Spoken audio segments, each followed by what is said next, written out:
Yo, what it do, y'all? Welcome back to Fandom Frequency, where we get into the entire multiverse of pop culture.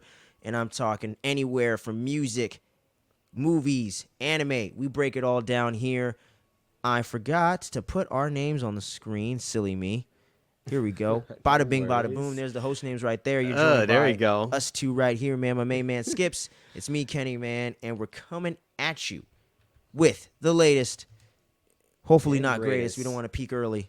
You don't want to peak? Of the Fandom Frequency Show, baby. Episode 26. We don't want to peak too early. You know what I mean?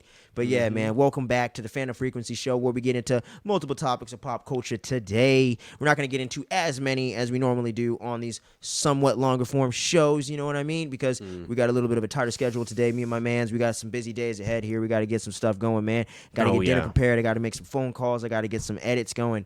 We're going to be rocking and rolling, but you're going to be getting tons of content throughout the week, man. I got Scream videos coming at y'all. You're going to get the Scream 6 spoiler review today after you get this review right here. Got some cool stuff, man. Make sure you check out the podcast feed as well, where we break down all these different episodes in audio format. And we got the music podcast, Fandom FM, where we talk about nothing but audio and music-related stuff over there for your ears. Play it in your radio when you're going on to work, man. Guerrilla Radio. Turn that shit up. And that's what we do around here, man. Fuck yeah. Yeah, so that's what we're going to be doing, y'all. That's what we're going to be doing. But with no further ado, we're going to start off with a damn good episode of television. I fucking loved it. Oh, which I'm one talking about Mandalorian, baby. Mandalorian, there we go. Okay. Episode 2, baby. Bo-Katan Kryze. It's going down, played by the great Katie Sackhoff in live action and animation format for those of y'all that don't know. And for those of you that do know, y'all know what's up with that, man. And just getting into our overall thoughts on this one first before we get into the recap portion of the episode where we break down all the nitty-gritty details. Let me know what you thought about this episode, my man. What'd you think about this one overall? I thought it was another great episode. I thought it was interesting to see like Mandalore for the first time. I mean, shit, dude. Yes. That was kind of a huge moment because like this is the first time we've seen live action. And it's cool to see what happened after the whole tragic events from the past, and how the big purge, the dark times for them, pretty much, and seeing like if is life really, could life really be there, and can the Mandalorians go back to that planet and kind of like redo their tradition and everything. So it was very cool. I liked it a lot. I like seeing Mando doing his thing. He pulls out the dark saber throughout this episode a little bit. Kind of struggling a bit as well, but he's not on that same level of Bo-Katan. He still has to do that training, kind of get used to wielding it and everything. So yeah, 'cause she a boss with that thing, man. Oh, she yeah. years with that thing. Dude, she fucking killed. I thought honestly when Mando was gonna get it back, I thought she was gonna say something. It's like, hey, you don't know how to wield that thing. Give me that damn thing back. I thought it was gonna be something like that, but she was pretty awesome too in this episode. Mando is like very very like stubborn. He wants to like believe so hardcore into to his traditions of the Mandalorian, is trying to keep it 100% to be able to be redeemed for his so-called sins in the past, if you would say. And it's cool to see that dedication of a character willing to do that, to go that far amount and within the dangers that we've seen in this episode. And we also see Baby Yoda, Grogu, actually stepping up. He's actually doing his thing when shit hit the fan. He was able to get some help at least. Most definitely. And got some homies, came back and fucked shit up. So I really did enjoy it. The ending, of course, I don't want to go too far into it with the reveal of the ending with what we seen underwater, but it was awesome to see something that going along. We're gonna get there, boy. And y'all know I'm diehard Star Wars fans here, so we're gonna get into all that nerdy goodness. Don't you go nowhere. Don't touch that dial, y'all. And it was just shit. It was great. I can't wait. I just wish the episodes were longer. That's all I'm gonna leave it on. I just wish that was it. That's like one of my only complaints with this episode. I got like 2 complaints, and they're very, very, very minor. Because this was the Mandalorian. Now, don't get me wrong. Last episode, good solid setup for what's to come, and it almost feels like a good 2-parter. Like it could have almost been like its own little short film or own contained like movie or something. But between this episode and the last one, but this episode kicked a lot of ass. I enjoyed this one quite a bit more than the last episode. This one to me is just had everything about the Mandalorian that makes it great. It had the Mandalorian culture, check. It had the fantastic action scenes, check. It had the great character building through the dialogue and scenes, and Bo-Katan going through the history of Mandalore, seeing Grogu step up and do things on his own and actually get that character development in the sense of him having to do things and overcome fears and actually use his force capabilities and see the training that he's actually acquired over these several years that he did with Luke for a good couple years. I love seeing the training in action. And they addressed one of my only issues that I thought might have persisted in this episode, maybe if they weren't handling it correctly.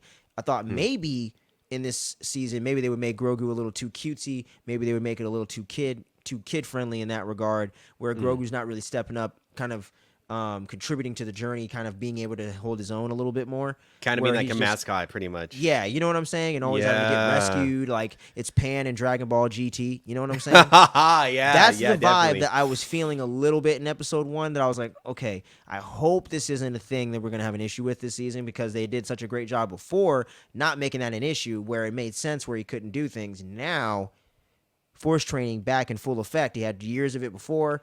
Couple years with Luke, I was like, okay, he needs to be able to kind of step up and do things on his own a little bit. I don't need him to fight Moff Gideon, but let's at least have him do his own thing. And I like that they did that. He went back and got Bo-Katan. That to me was awesome.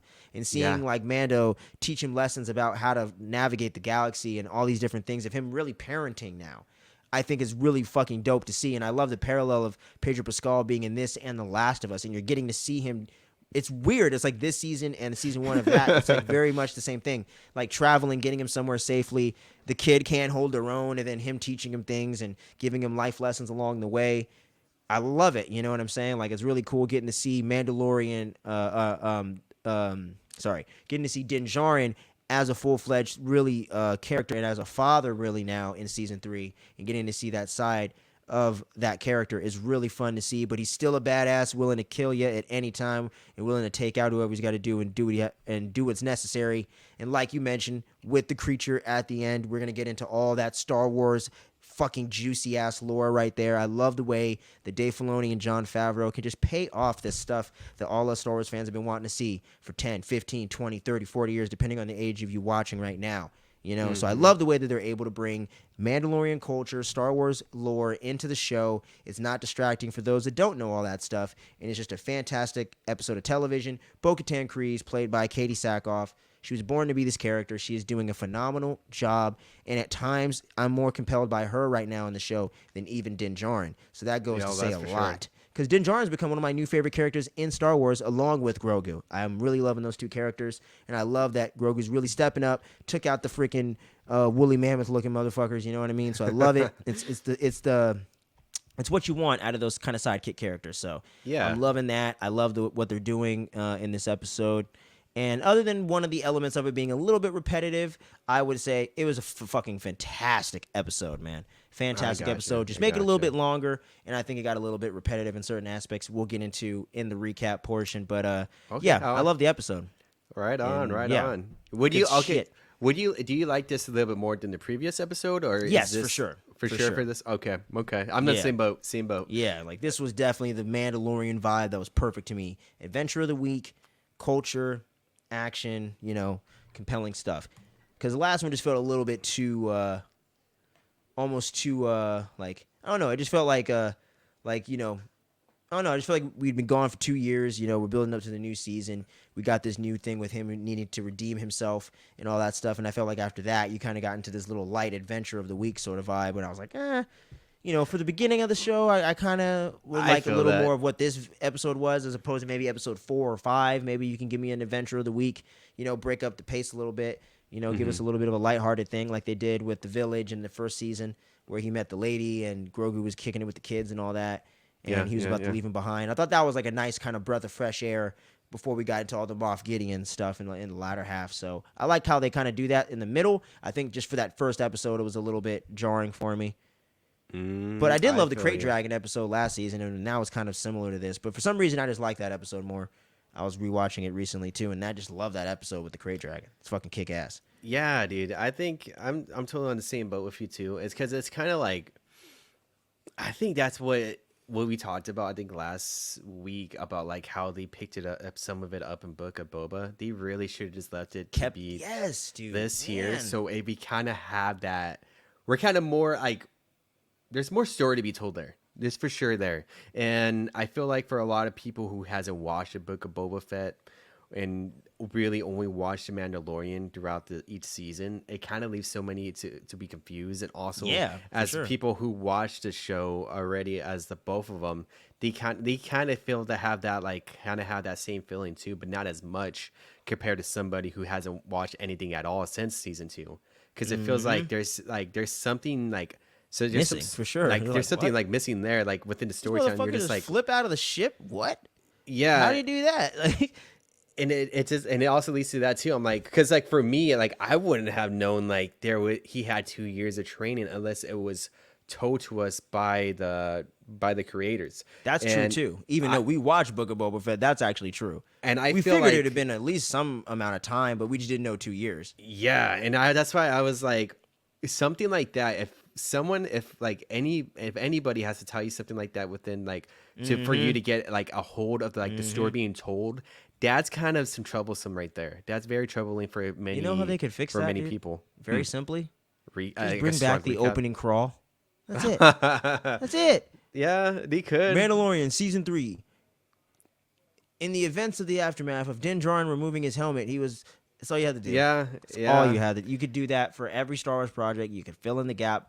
That's your excuse. And we want it as fans. You literally have a fucking excuse to do exposition at the beginning of everything you guys do. And you said, no, it's only for the Skywalker saga. It's like what are you talking about? That's a Star Wars trademark that literally gives you a cheat code to give exposition. Multiverse of Madness couldn't do that for fucking WandaVision, right? You can do that shit for Star Wars all day long. I think that's what it gets kind of. It's very something I would rather have that, because it also creates incentive of like if people would go through that and you're like, oh shit, all that happened in Book of Boba. Yeah, because your buddy or your girlfriend or whatever could be like, or your boyfriend or whatever, your husband's like, yeah, if you would watch Book of Boba Fett like I told you, you would have saw it. And you're like, oh shit, really? How much do we have to watch? 1 episode. Okay. It's just like, and that's what it is. That's always told people, like, if you're like the book, I tell them straight, I'm like, Book of Boba Fett, not good as an overall series. But if you want to get caught up with the Mandalorian, like the Mandalorian stuff, watch with like only 2 to 3 episodes, really. Like you could watch the last 2, just that and the finale. Because that was actually really. I will say the Book of Boba Fett finale was pretty good. Honestly, there was a few disappointing elements to it. Like there was a few things they could have did better. But for me, it was at least a good solid end to it. You know what I mean? Sure. Where I was having a good time. It just did not. It just give me some more Fennec Shand and things like that. But that was. I've seen worse finales than Book of Boba. But it was just like that middle. She-Hulk. Like, God damn. Yeah. Even I like. That was a thing for me, and we said that too for anyone that didn't watch, and for those that did.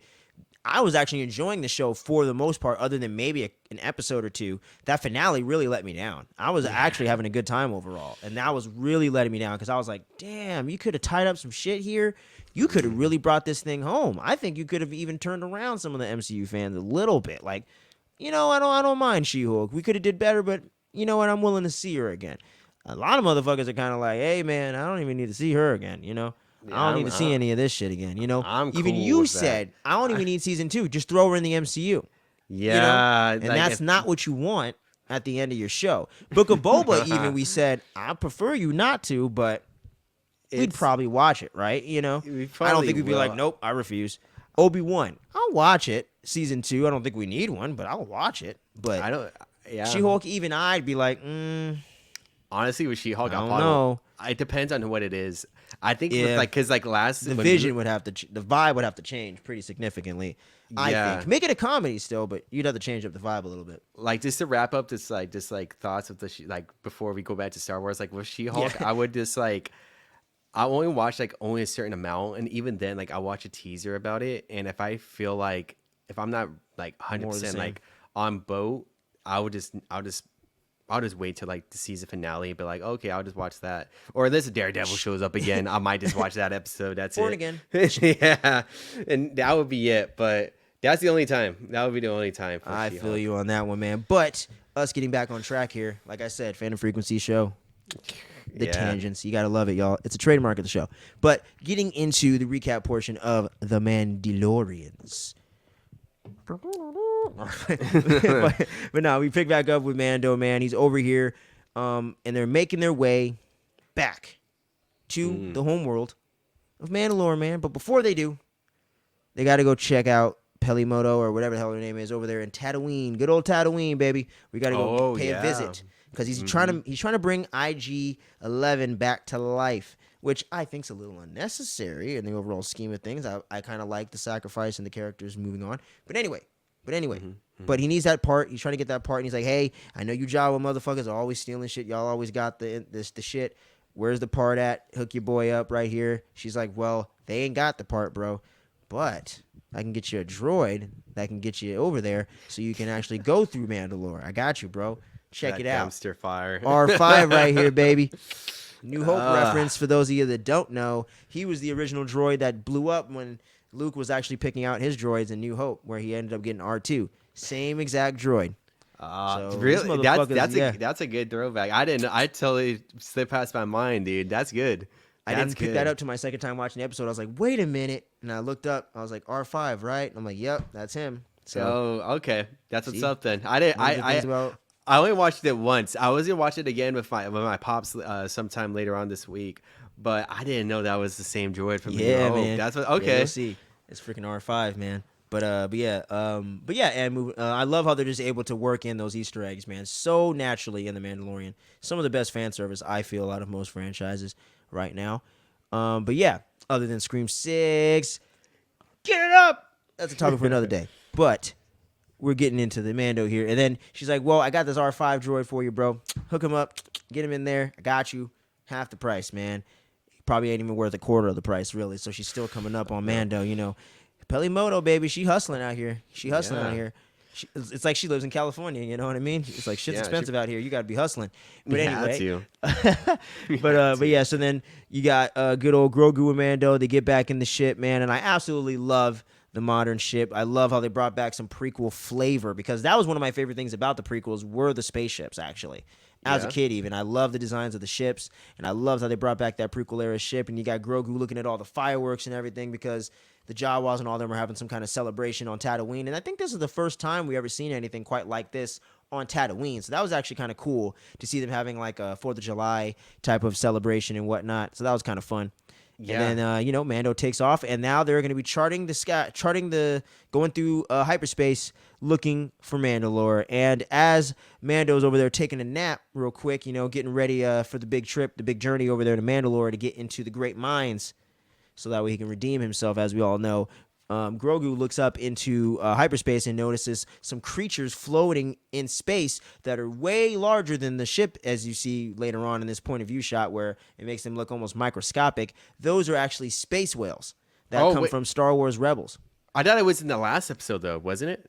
The last episode? Was that the last episode? I thought it was this episode. Yeah. Did I confuse it? It wasn't that. Yeah, you got to mix up. But for sure, shit, those are that's the same fact, though. Yeah, because it does show up in Rebels as well. Yeah, that is true. But anyways, my bad, y'all. So then they make their way to Mandalore, and as they're doing so, before Mando ends up, he actually ends up telling Grogu about how to navigate the star systems on the radars and everything, and shows him the controls on the ship and everything like that. And he's like, well, this is where, as they start getting closer to Mandalore, he's like, this is where Mandalore is, and that's where our people come from. I've never been there, as we all knew. He's a foundling, of course, and he was also pointing out the moon that he grew up on that was really close to the original home world of Mandalore back in the day before all the crazy shit went down, and they ended up leaving that moon, as we know, and becoming the kind of cultish group that they have become, or cultish clan, if you will, that they have become.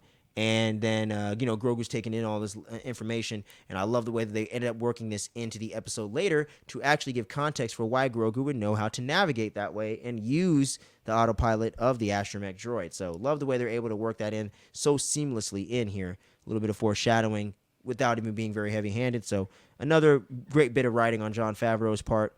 And now they're making their way to Mandalore, and as they start getting closer and make their way through the stratosphere and into the atmosphere and things of that nature, Grogu's like, oh, shit, man, this looks scary as fuck, bro. And he's like, I know it looks scary. Relax. I got you, bro. Don't worry. You're going to be a Mandalorian. You can't be getting scared of shit. So come on, let's go. And then they end up landing on Mandalore, and I was just like a freaking kid in a candy store watching like Empire for the first time and shit. Like, yo, this shit is tight. We're on fucking Mandalore right now. First time in live action, and it looks fucked up.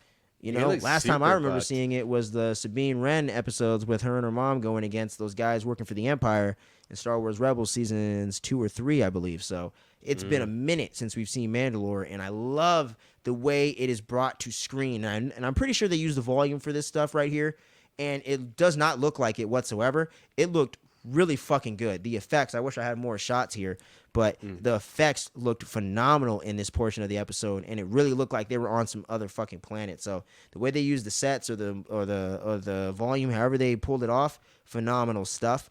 Really love that. And Grogu, man, like I said in this episode, he's like Shaggy and Scooby, like zoinks. Yeah, like, it looks like that out there. It looks like that in the photo, dude. Yeah, he looks all scared, dude. Roast? Rare. Like, he's like, I ain't going out there. What the fuck? And the man's like, all right, you stay here then, you scaredy cat. I'll go down there and bathe in the water real quick. And it was funny too, because like before that, like before he went out, he was even having like some beef with the droid, because the droid was even scared. The droid was supposed to go. Yeah, he's like, hey, bro, go check that shit out, dog. He was like, nah, fuck that. He's like, what the hell? He's like, no, dude, what that? I paid for you. Yeah. Oh, bitch, you my property now. Get your ass out there. He's like, ends up just putting him down there. He's like, fuck, man. He's like, you gotta check shit. Like, and it makes sense too, because like that was a whole thing as well. Because like these said, like the air quality over there was just gone. Right. It was just bad. Yeah, that it was poisoned and you couldn't breathe the atmosphere. It reminded me of Godzilla from 2014. Oh, really? Where they had that plot point where Bryan Cranston's character, he worked at this facility in Tokyo where everything went down, and then Godzilla came up and his wife died at the facility they were working at. And they said that there was radiation in the air, and he couldn't go back to see what happened because he wanted to see what actually went down and how his wife died. And he ended up going back years later and realized that the air wasn't poisoned, and it was all a conspiracy to cover up the Godzilla stuff gone wrong from experiments and whatnot. So I like the way that this kind of had a very similar vibe to that, where he's like, oh shit, the air ain't bad out here? Oh damn. It's like, what the hell is this, dude? Oh shit. Okay. He's like, all right, this ain't too bad, but Grogu, you stay here. You don't need to go. I'm gonna go do this thing. And he's all getting scared and shit, and he's like, all right, fine.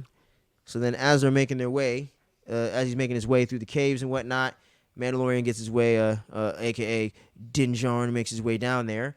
And as he's doing it, you know, he ends up, or Grogu goes with him actually, and then as they make their way down there, he's getting over there and makes his way to the mines of Mandalore, which was so fucking cool to see that come to fruition and whatnot, and get to see everything going on there. And as he walks into the water and everything, you get the epic music playing and all that shit, and then he gets yoinked, sucked down there, and Grogu's like, oh fuck, what the hell's going on here?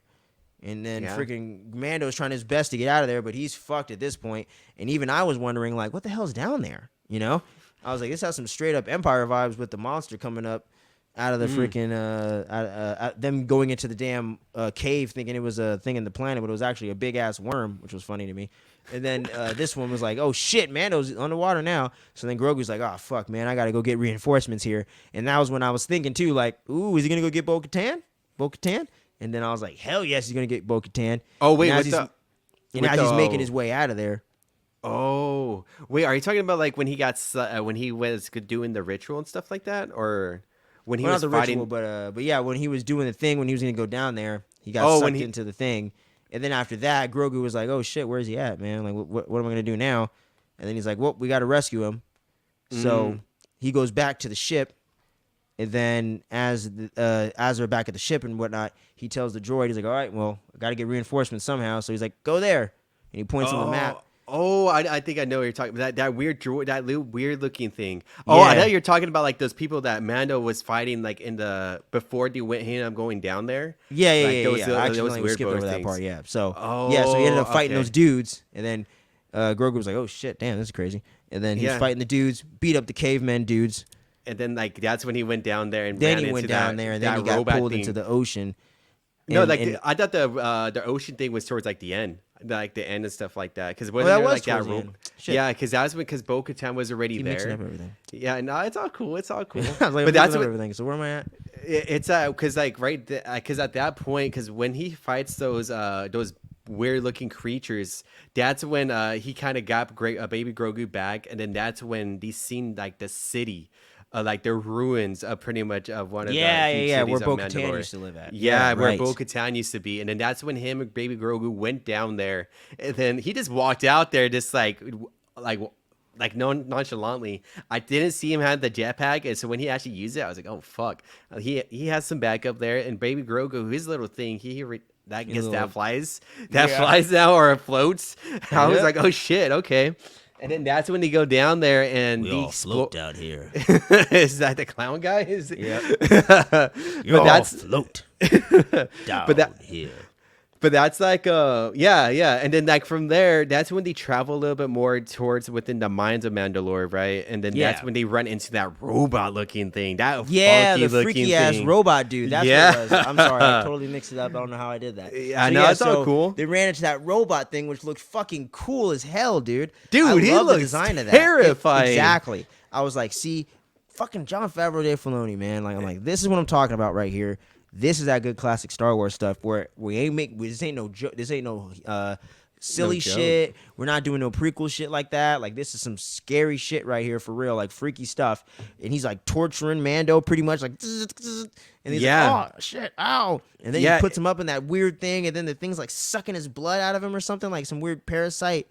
Yeah, it was like machine thing. It was something. It was such a weird. It was thing. some Jigsaw shit, bro. I was like, God damn, what's going on right here? Riddler came from Batman and hopped him in the Mandalorian, bro. It was straight up like that because, like, even the way how he captured Mando too, he's seen all those dead Mandalorian skulls and stuff, and helmets and stuff like that. And I'm like, bro, you better pay attention. And he got snapped, and that's when he hit that torture, and he was getting like, that's when he told Baby Grogu, because Baby Grogu was kind of sneaking in the background, and then that's when he was telling Baby Grogu, get Bo-Katan, because I'm fucked. I can't do shit. If you don't get her, I'm dead. I'm fucked, bro. I'm dead. I can't do anything about that. But that's when we seen the little Baby Grogu doing his thing. Way back up. Yeah. He's making his journey back up the thing, floats back up out of the mines of old Mandalore capital or whatever. And then as he's making his way through the tunnels again, he sees the weird glowy eye creatures. He's like, fuck, I hate those things. And as he's making his way through, he runs into the caveman dude, and I'm like, all right, here we go. Yeah. Grogu, show him what you got, bro. And then he's all, and then I kind of wish they didn't show it in the trailer now in retrospect, because I thought this wouldn't come this early, but it's all good. It just would be cool to see him do that as a surprise for the first time. That would have been dope. Throws dude like flying way the hell out of there, and then Grogu's like, man, don't be fucking with me, bro. And then he's been training makes his way. Luke. Yeah, bro. Luke don't be playing around, man. He went to Jabba's palace, fucking up people, man. So, dude, that's the Master Force user right there. Hell yeah. Luke in his prime, baby. Yeah. Yeah. So you get Grogu making his way back to the ship, and then he tells R5's little scaredy cat ass, he's like, hey, take me to Bo-Katan, bro, right there. It's like, I don't know how, I can't speak yet, but I can point. You there, bro. Go over there. That's where we're heading to. And Droid's like, all right, fuck it. And then they take him down over there, and that's when we switch on over to my girl, Bo-Katan Kryze, and she's like, oh, hell nah. Why you motherfuckers pulling up in front of my spot? Hell nah. So she comes out all ready to go, like, hey, I thought I told your ass to bounce, dog. To stay back. And the way she did it, I'm like, dude, she's ready to body Mando. That was, she's like, give me that goddamn sword, bitch. You come back here one more time. It's like, you're coming back bothering me. He's like, you know what? If you can't do it, then I'm just going to fight you for it and then really take that sword from you. And then do what I got to do. Homie, what's she doing now? And then the cockpit opens, and it's just Grogu there. And she's like, oh, what? All right, what are you doing here, little guy? And then she figures out, pretty much kind of reads between the lines, seeing that he's in trouble and whatnot. Yeah, and she's like, all right, fine. All right, we'll go rescue your boy. So they go back to Mandalore itself proper. And as Bo-Katan leads the way back into the ruins and whatnot, and Grogu's scared as shit again, like, fuck, man, I hate being in here. And she's like, hey, bro, you need to lead me to where the hell he's at if you want me to save him. I don't know where he's at, so stop being a pussy. No, yeah, I'm kidding, but stop being scared, man. And he's like, all right. Kind of giving him that the Mandalorian's lesson right there. She's right. You got to step up, but it's hard. But you got to step up, Grogu. It's your time. You have to, and she's awesome, and it's cool too, because like since she's like way back to the Clone Wars, she gave him like a little insight of like how it was. Yes, and then, like what if it you was watch like the TV show and all that, and how she mentioned like she fought along the Jedi too. Yep, like all you the kind of time, dude. Yeah, and then like you kind of if you watch like the Clone Wars within the animation series, you're like, oh shit, it's kind of badass to have like the little connections like that here and there. And we have the context, me and you as fans that have seen it, but for those that don't, they're not doing like the Book of Boba Fett issue. You don't have to see it. You know what I'm saying? You get the sense of how Katie Sackhoff plays it, and since if you've seen season 2, you know what she's capable of.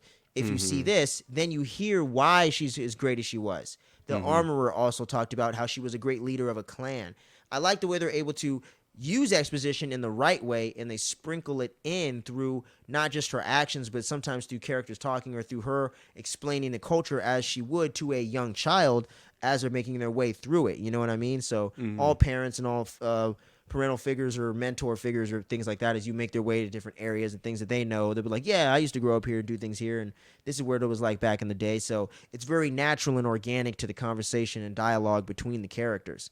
And I think it's really cool the way that they did that with Din Djarin and Bo-Katan from their different perspectives of their histories with the Mandalorian culture. So I love the way that they just informed that in the writing so well. So yeah, good shit right there, man. Love the way you pointed that out for sure. And then they finally make their way through the caves. They float back down into the old ruins of Mandalore, and she's like, this is it, man.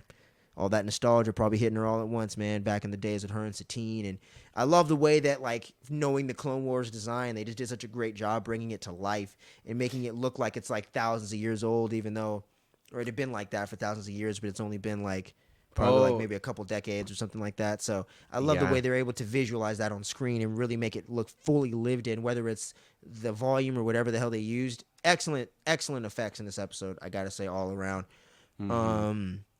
But yeah, so then they make their way down there, and then she's like, all right, well, this is this is the spot. But before she gets there, the cavemen show up, I think, again, right? Oh, within that, when she's talking to him, yeah, because like they run into them, but she had the jump on them. Yeah, because like she was on like pretty much fucked him up. Yeah, because like they were above her, and she like you kind of see like a little glimpse of the shadow. She's like, she pushed Grogu away. It's like, I'm gonna fuck shit up right now. She pushed him aside, shot the ground underneath him. They collapsed in, made him fall down, and then she's like, "Let's go, motherfucker." Yeah, and she was fucking him up, dude. I was like, "Yes." She was that Bo-Katan action, man. And Katie Sackhoff, with her experience playing these type of roles in live action between Battlestar Galactica and the third or fourth installment of Riddick. She's already has great physicality on screen, so I love the way that she was able to bring that forth here, man. Didn't miss a beat, and so then from there they make their way through the caves more, and then as they get to the spot where the creepy dude's at, then she's trying to make her way to get to rescue Mando, if you will. But then she does fuck up dude pretty good when she pulls out her dude, that looks badass, dude. I love it, man. Her wielding the freaking darksaber. She and gets has that she's shield. using her shield. Oh god, Mando needs to get that upgrade. Her and Bo-Katan, him and Bo-Katan got to get on the same terms, because he's got to get himself some of that tech right there. To be honest, I wouldn't mind it like that thing that her having to save the darksaber and the shield. I wouldn't mind having that being her own thing. Like, I would rather have take over as like leader of Mandalore, rightfully so, or with how they have she has she's wielding it like that way, right? She has that sword and shield. I'd rather have like Mando kind of be like him mastering the sword himself and just be like the ultimate weapon. Like that's the greatest offense there is. Him just using the sword. He doesn't have to rely on the shield or anything like that. I feel you. Because it would be pretty tight. It would be pretty tight. No, dude, that shot's pretty nice. One of the coolest shots in the freaking episode. She was fucking up that weird, creepy thing. Jigsaw dude, and then he's like, haha, bitch, you think you won, huh?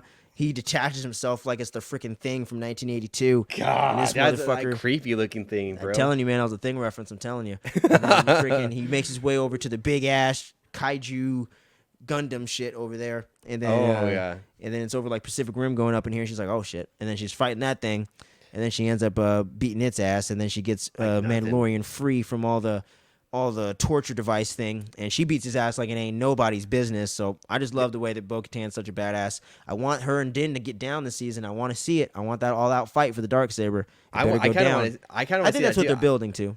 I feel like Bo-Katan might take the cake unless I think so. Mando is doing the training, because dude, she had so many years within like the decades of just like war, like of the Clone Wars, and like also fighting like enemies as well, like in the Empire era as well. Yeah, like dealing with that. She actually up until the Purge, right? Pretty much up until the Purge, yeah. And like she even came across some Sith at like some point too with Maul and everybody there, dude. Like she has Savage Press, Savage, yeah, like Savage Ventress. Yeah, and she that's why I think it's gonna be hard for Mando just like to really pull through, because like that's a lot of a great experience right there. That's one interesting point here before we pretty much end off the Mandalorian conversation, because there's not too much more to get into after this point of the episode here. Besides the ritual stuff, yeah, that's pretty much it. Do you think she should get the Darksaber by the end of the season? Do you think that makes more sense for her to end up leading the charge, or do you think from the setup of the trailer of him talking to those other Mandalorians, talking about we're all scattered across the galaxy and we need to pull together and do this shit, do you think that's him just kind of leading a group against Bo-Katan for that kind of big battle we're going towards, or do you think Din's gonna get the sword, he's gonna lead Mandalorians, and they're gonna unite and get this whole thing going against Thrawn and do a whole crazy thing, or do you think it's Bo-Katan? For me personally, I think it should be Bo-Katan. I was gonna say that. Yeah. Okay. Yeah, because like Bo-Katan, she deserves it more than anybody. Like I think it makes more sense, man. I think Din could just be like that right hand dude. That's like no one fucks with him either, but he's just not the leader. I just don't think he has that in him necessarily to want to be leading people and doing the whole political side of things. Where that's all she knows. That's what she was in. That's her thing. So to me, it would make more sense that way. You know what I'm saying? I think that's like the proper way for them to do it, because if they wanted, like, let's say, like, we'll talk future seasons. Let's say if he was like the leader of the Mandalorians and everything, I feel like that kind of like the storytelling would be cool, but the whole story of it is having an adventure between a Mandalorian and baby Grogu, and just making Grogu into a Mandalorian. I think that's kind of the whole vibe. I feel like it's just them having an adventure together. It's almost like that Ellie and Joel type thing. Like it's just about their journey together and where life takes them together, and the struggles and tribulations they go through between each other and their relationship, and the hardships they have to face out there. But for me, it's like I don't know. I just don't see him as this like leader of the people type character. I don't know. I don't see that either. It kind of feels like the same thing with Boba Fett, with how he was supposed to step into that role. I couldn't see it before, like when we seen the trailers and all that, or even like with the post credit of season 2 of The Mandalorian. I couldn't see it, so I was kind of hoping they were going to give us more story about him being fit for that role, but they never did. So that's why I was like, I kind of for Mando, I would rather not have that be on the table for him. I'd rather have Bo-Katan do it. She's been there for the longest time. She's been there since the Great Purge. All of that, all of that darkness right there, and like for her to really rebuild the Mandalorians as a whole. I mean, damn, I would rather have that than having Mando there, pretty much. So that's where I'm at. But it was cool seeing the ritual too at the end. You kind of like see that tradition there. I think that was a little nice touch. Leading into him actually going into the mines of Mandalore, and her being like, "All right, bro, let me show you where the mines are at. You're all hyped up on this shit. Ain't nothing going on, but let's go." And she's all sarcastic as shit. This is where the mines were and the great creatures and da da da da da. All right, do your shit, bro. Come on. Like go take a bath and then come back. We got to get the hell out of here. We don't want your armor to rest. Hurry up, bro. I'm tired of being down here anyways. It's just bringing me back to shit. Let's go. To darkness. He's all making this whole epic moment, and then yoink. He gets pulled under the ocean, and then they're like, "Oh shit, dude, what was that?" He got pulled down quick. I thought he was gonna be like not that far along when Bo-Katan went down there. Not with this creature, bro. I thought it was like I thought it was a Darksaber weighing him down. Like, I don't think that's the case. He just like sunk right in there like a rock. Like I knew from the way he got sucked in. I was like, oh, here we go. Here's the mythical creature. And the mythical creature is none other than the Mythosaur, bro, from freaking Star Wars Legends, Star Wars lore of That's the great. That's a huge thing. freaking Boba Fett is signet right there, pretty much. Yeah, he technically what I'm wrote saying? that. He technically wrote it, didn't he? Yeah. He wrote it. I wonder if they're gonna have Din actually write it at one That'd be point. freaking crazy, bro. Like But him yeah, making man, they that have big approach. they have the insignia right there, the freaking mythosaur, bro, coming to life, the whole mythical creature, and the effects for that were really great, man. Like I said, I keep harping on that, but I really, really love the special effects in this episode. I think they really went above and beyond there at Lucasfilm, man. I think they did a great job on that. And you get the whole thing, and then they finally get him free and all that stuff, man. And that pretty much. That pretty much wraps it up. Yeah, wraps it up right there, man. So we'll see what he's going to be getting into with episode 3. I love how they don't have the preview, so you kind of get to like wet your appetite. I like you never that. really, you know what I mean. So it kind of like no one's spoiled. You kind of have to go and wait till each week. They kind of do a little preview sometimes, like a little 30-second TV spot or something, but they generally don't drop like a really big, lengthy preview. So I like that. So, but yeah, that pretty much wraps up everything for The Mandalorian. The Mandalorian season 3, episode 2. Another freaking great episode of this series as a whole. Definitely one of my favorite Star Wars projects of all time. Always remains to be. And even with episodes like the last week that I thought was like a solid 7.5, just a good, decent episode of television is still much better than certain things we've gotten in Star Wars lore. And I think better than most episodes of television in general, at least from the shows I have seen in my 28 years, going on 29 years of life here. So, what are you going to give this one out of 10, my friend? Let's see. I'm trying to remember what I gave last week's episode. Yeah, I would say like 5 last week. I would go with a 7 for last week. It's still good. It was still great, but I think it was for me. It was kind of that adjustment that was kind of like it was. I wish it was longer and all that stuff, and also that what we talked about earlier about like jumping straight into like with all the events after Book of Boba Fett and all that. It'll be a solid 7 for episode 1. Episode 2, I'll jump up to a 7.5 for sure. It's going. It made a big improvement for, like over last episode, like not like a huge one, but like a 0.5. Right now I'm like a 7.5 with the show. I know it's just trying to like get more into detail. Get the with wheels the story. rolling, set up the conflict between Bo-Katan and Din Djarin, of course. But yeah, man, I'm pretty much right there with you, man. Just for the extra Star Wars lore, and like y'all know, for those that have been with us before covering the Mandalorian last season and this season, of course, know that this is one of my favorite corners of the Star Wars universe. Other than Jedi's, I love the Mandalorian culture. Those are the two aspects of Star Wars I love the most. So since we got to dig all deep into that one, I'm going to bump it up just a little bit more. I'm going to go ahead and give this episode a straight up 7.75. I absolutely enjoyed the hell out of it, man. You know what I'm saying? And yeah, it's just another great episode. Bo-Katan just continuously is becoming one of the most interesting characters in Star Wars in a long, long time. And just love what Katie Sackhoff is doing with the character. I love the way they're writing the character. And give me 1 second here. I want to pull up the director of this episode because I'm not familiar with. I believe it was a woman. Let me pull it up here. I wasn't familiar with her work before, but I just wanted to shout her out because she did a very, very good job on this episode, and I'm going to be very interested to see if she does any others, but also if she ends up doing any other big directing type things of this nature, because this was a really, really well done episode, man. Just the overall direction and vibe of this, I thought was just really well done. That was really neat. Where's IMDb at? You sons of. You sons of whoas. You sons of beaches. Oh my beaches. God. All right, here we go. Hold on. Freaking, they got Grogu freaking things popping up here on the damn page. Like, oh yeah, Grogu blinking in the corner, looking up at the stuff when you're searching it in Google. I'm telling you, man, the marketing on this thing is crazy.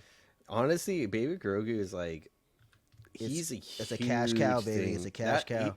Number one cash out cow, because like, bro, I think. Just the merchandise themselves. I think I remember at Disneyland they have a bunch of like Baby Grogu stuff. Oh shit! Yeah, online. I'm surprised they don't have a store just for him over there. They pretty much do. I think this like, it's so much oversaturation of it. That's why I was like, fuck. Like merchandising, yeah. I love Baby Grogu. I love it though. Like it's just fun, man. I just dig it. It reminds me of like when Pikachu was out back in the early 2000s, late 90s. You know, it reminds me of that, that's what it kind of reminds me of right now. What's it called? Okay, so yeah, I got it pulled up. Her name is Rachel Morrison. And she hasn't worked on anything I've seen other than Black Panther and the movie Dope from 2015, actually, which is actually makes a lot of sense because she probably got referred to this from Rick Famuyiwa, who was the director of the film Dope in 2015, but also has directed several episodes of The Mandalorian and even came out on stage with them to present the first episode of the new season at the event they did in LA. So that's pretty cool. So I think he probably ended up referring her. But yeah, she's more of like a cinematographer beforehand. So this is one of her first directing gigs, I believe. Yeah. So she directed a few episodes of some other television shows in the past. But yeah, she's been a cinematographer on like Dope, Mudbound. It was this period piece that came out on Netflix a few years ago. And she was also the DP, director of photography, as they call it, on Black Panther from 2018. So she's shot some really good stuff. Because Black Panther from 2018, other than some spotty CGI, which is not her fault, it's really good cinematography overall in Black Panther 1. So no wonder they picked her for this. She did a phenomenal job, man. So great episode of Mandalorian. We want to hear from y'all. Make sure you drop your comments down below. We really love discussing these episodes. Whether you loved it, hate it, fell somewhere in between, we just love getting into all the nitty-gritty details of Star Wars. If you saw the episode of the Book of Boba Fett that did set up everything to lead into Season 3 here, do you think they did a disservice not including it in the actual Season 3? Or do you think it was fine the way it is and people just need to catch up and stop bitching about it? You let us know what you thought about it down below in the comments. And this is always just one of the segments of our longer form podcast, the Fandom Frequency Show. Episode 26 so far. We're getting close to our first 30 episodes, so make sure you go check it out on the podcast feed, hit the download buttons and all that. Hitting our first 1,000 downloads on the feed. Got a big milestone coming up, so join us today and be a part of that success. And much love to each and every one of you for listening and watching, as always. But with no further ado, we're going to end this off right here. We're going to end the show off today with the finale to one of the best shows ever. That's right. One of the best TV shows of all time, in my personal opinion. This show is something special. The Last of Us, Episode 9, the finale. That's such a great this is such a great series, bro. God damn. I love this show to death. This was a phenomenal episode. It was the perfect length. It hit everything from the original storyline of the games that I wanted to see. It rarely changed anything, if anything at all. It was almost just verbatim, shot for shot, the last two chapters, that being the hospital and the what do they call that? Not the Which one? The epilogue. There you go. So yeah, so pretty much the last okay. chapter in the epilogue where Joel goes through, rescues Ellie from the whole situation with the fireflies and whatnot in the game, and then ends off the exact same way we saw in the episode with them going back to Tommy's in Wyoming. This is just a phenomenal episode, man. Just kind of starting off with my general thoughts here. I love this episode from top to bottom. Getting to see the work that Bella Ramsey and Pedro Pascal have done together as characters and actors in this show so far has been phenomenal. But they did such a great job landing the plane here and hitting all these moments almost line for line from the game. And at times, I think even surpassing the original performances, man. It was great stuff. And just getting to see how Joel just does not want to let go of Ellie no matter what. Fuck the world, literally. Doesn't matter, man. This is my daughter. This is my world, so I'm going to save my world before anybody else. To me, was just powerful storytelling. Because even I was watching the finale the other night with my mom, actually, because I just got her into the series. And shit. she was like on the edge of her seat the whole time, and even she was debating, like we were literally debating back and forth, like, oh my god, like who's right here? She was like, what? They can't do that, you know? She was like, how could they do that? They can't do that to Ellie and whatnot. And then she's like, damn, she's like almost mad at Marlene for wanting to even do that. And I was like, well, if you look at the situation from both sides, though, you got to understand it is for the greater good in a certain sense, right? So it's like both perspectives and both sides of this argument and of this conflict both have a valid point. And no one seems completely right or wrong in this situation. And depending on who you are as an individual is going to dictate how you would react to this situation. For sure. Just the way they played out that complexity here and didn't change a fucking note, to me, was just chef's kiss, amazing work. Neil Druckmann and Craig Mazin, Neil Druckmann being the original creator of the game and the storyline, just a genius for coming up with all this to begin with. And the way he was able to collaborate with Craig Mazin, who's done things like Chernobyl and things of that nature, really high-end dramas, really high, with a lot of accolades and whatnot. The way they were able to come together and deliver this phenomenal series and deliver a phenomenal final episode was just beautiful. And the way they were able to bring in Ashley Johnson as Ellie, Ellie's mom, sorry, who was Oh, the original yeah. voice actor of Ellie. It was Baby her voice J. actor and motion capture performer of Ellie. She came in and just knocked this shit right out of the park. And she's also an on-screen actress as well. She does both. So she's one of those people that kind of jumps back and forth, like Katie Sackhoff and Sam Witwer and other people like that. Funny how I brought up two Star Wars people. Anyway, I guess that kind of ties in. And even Pedro Pascal right there doing the Mandalorian voice. So he's kind of doing double duties back and forth as well. And I'm forgetting the name of Marlene here, but I'm gonna pull it up right here. But the actress that played Marlene originally and played her here in the show did a phenomenal job once again. And I think she's even plussed her work from the original game. I think she was better in the show, personally, than she was in the game. Not that she was bad in the game. I'm not trying to say that, but I think that the actress that did play Marlene I think maybe now that she's gotten better just as an actress over time since the game came out a decade ago, I think she was able to put that into this character and in this performance. Merle Dandridge, that's her name. She did a phenomenal job as Marlene in this thing.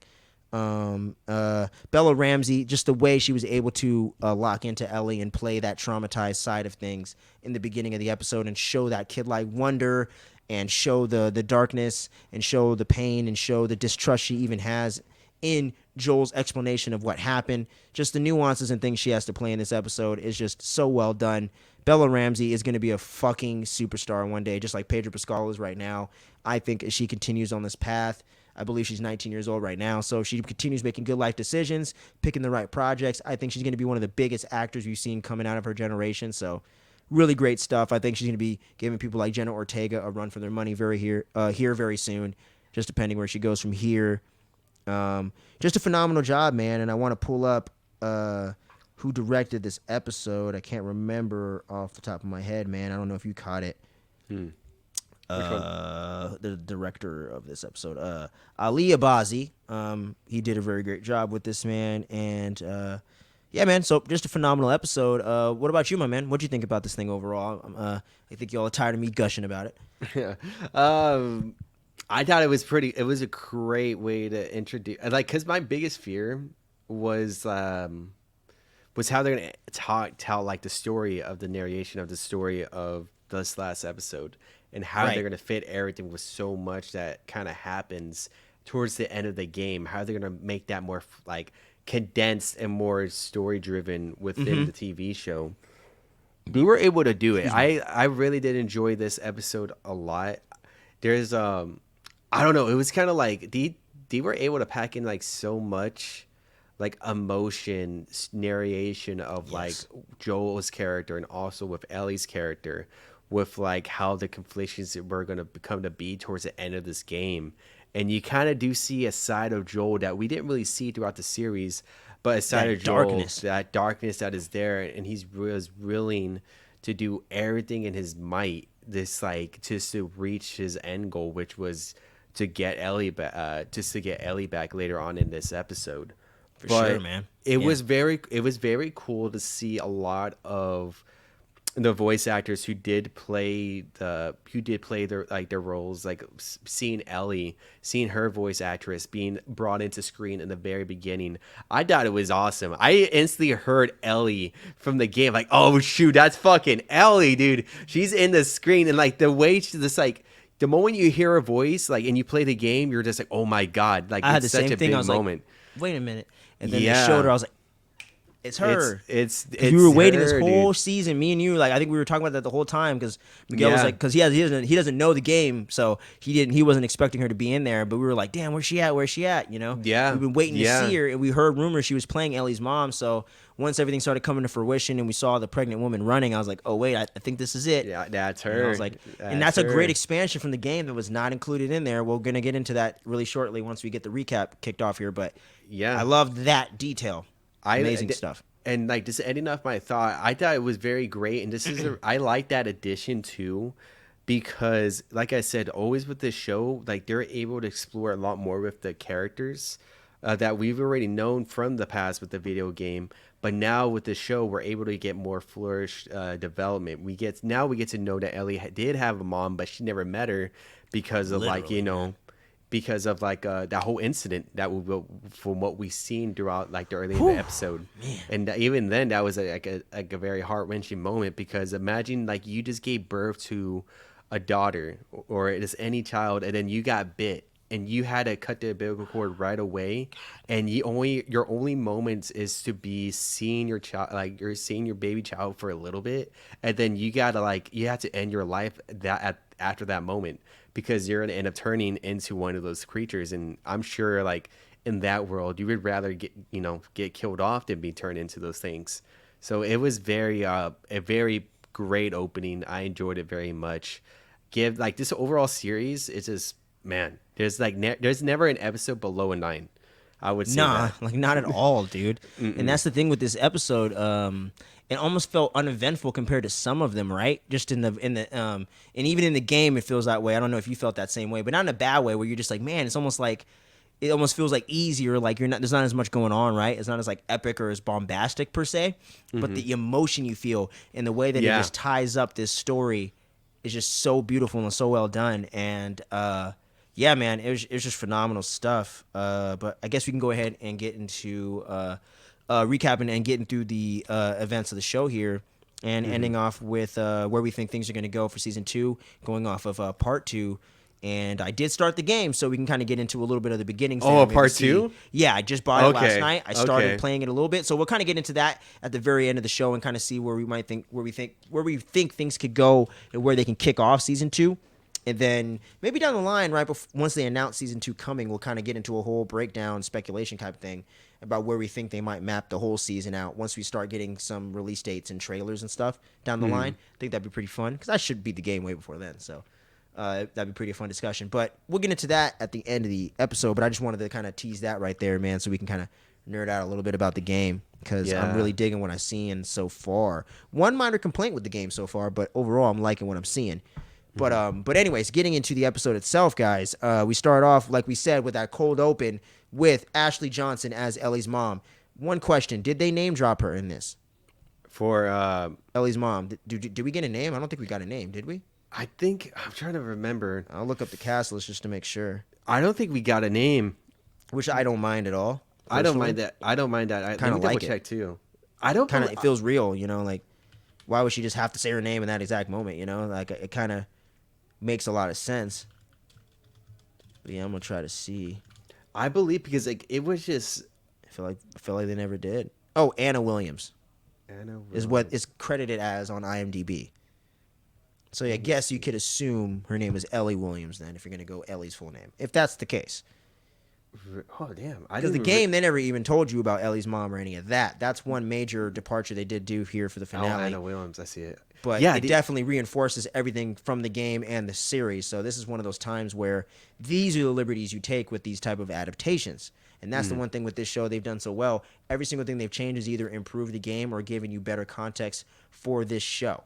So even if you know the game and think something was better done in the game, it's not like it's taking anything away from the game in a disrespectful format, because the original creator is there going with these same ideas. You know what I'm saying? Or even like Sam being deaf, that wasn't Craig. That was Craig Mazin's idea, not Neil Druckmann. But Neil Druckmann said, "Oh shit, that's genius. That only enforces the themes of my game and my story. So let's run it. Let's do something different for the audience that's gonna watch this because they like HBO. They're not gonna give a fuck about a game because they never played no goddamn game." You know what I'm saying? So I love the way that they're able to say, hey, let's tell a better story for the sake of the audience, but let's make sure we honor our hardcore fans at the same time. The way that the MCU in their best of times does. The way that Star Wars in the best of time does. So I think that this is where it just shows the level that this show is at. It's just on a whole nother echelon. But the whole sequence right here with Annie Williams running through the forest going into labor is just fucking crazy, man. And just a frantic energy of the way they have the steady. They don't have the steady cam, they kind of got the handheld cam. I think it was really, really awesome and really made you feel the frantic nature and the anxiety of the moment. And I figured, I was like, oh shit, don't tell me she's running from an infected and she's going to get stopped right here. So I'm glad she at least got indoors somewhere. And I was like, okay, here we go. And I'm like, God damn, how did she end up alone? What happened? What's the context here? Who knocked her up? Why did she get knocked up during this pandemic? It's 2009. Stop fucking people.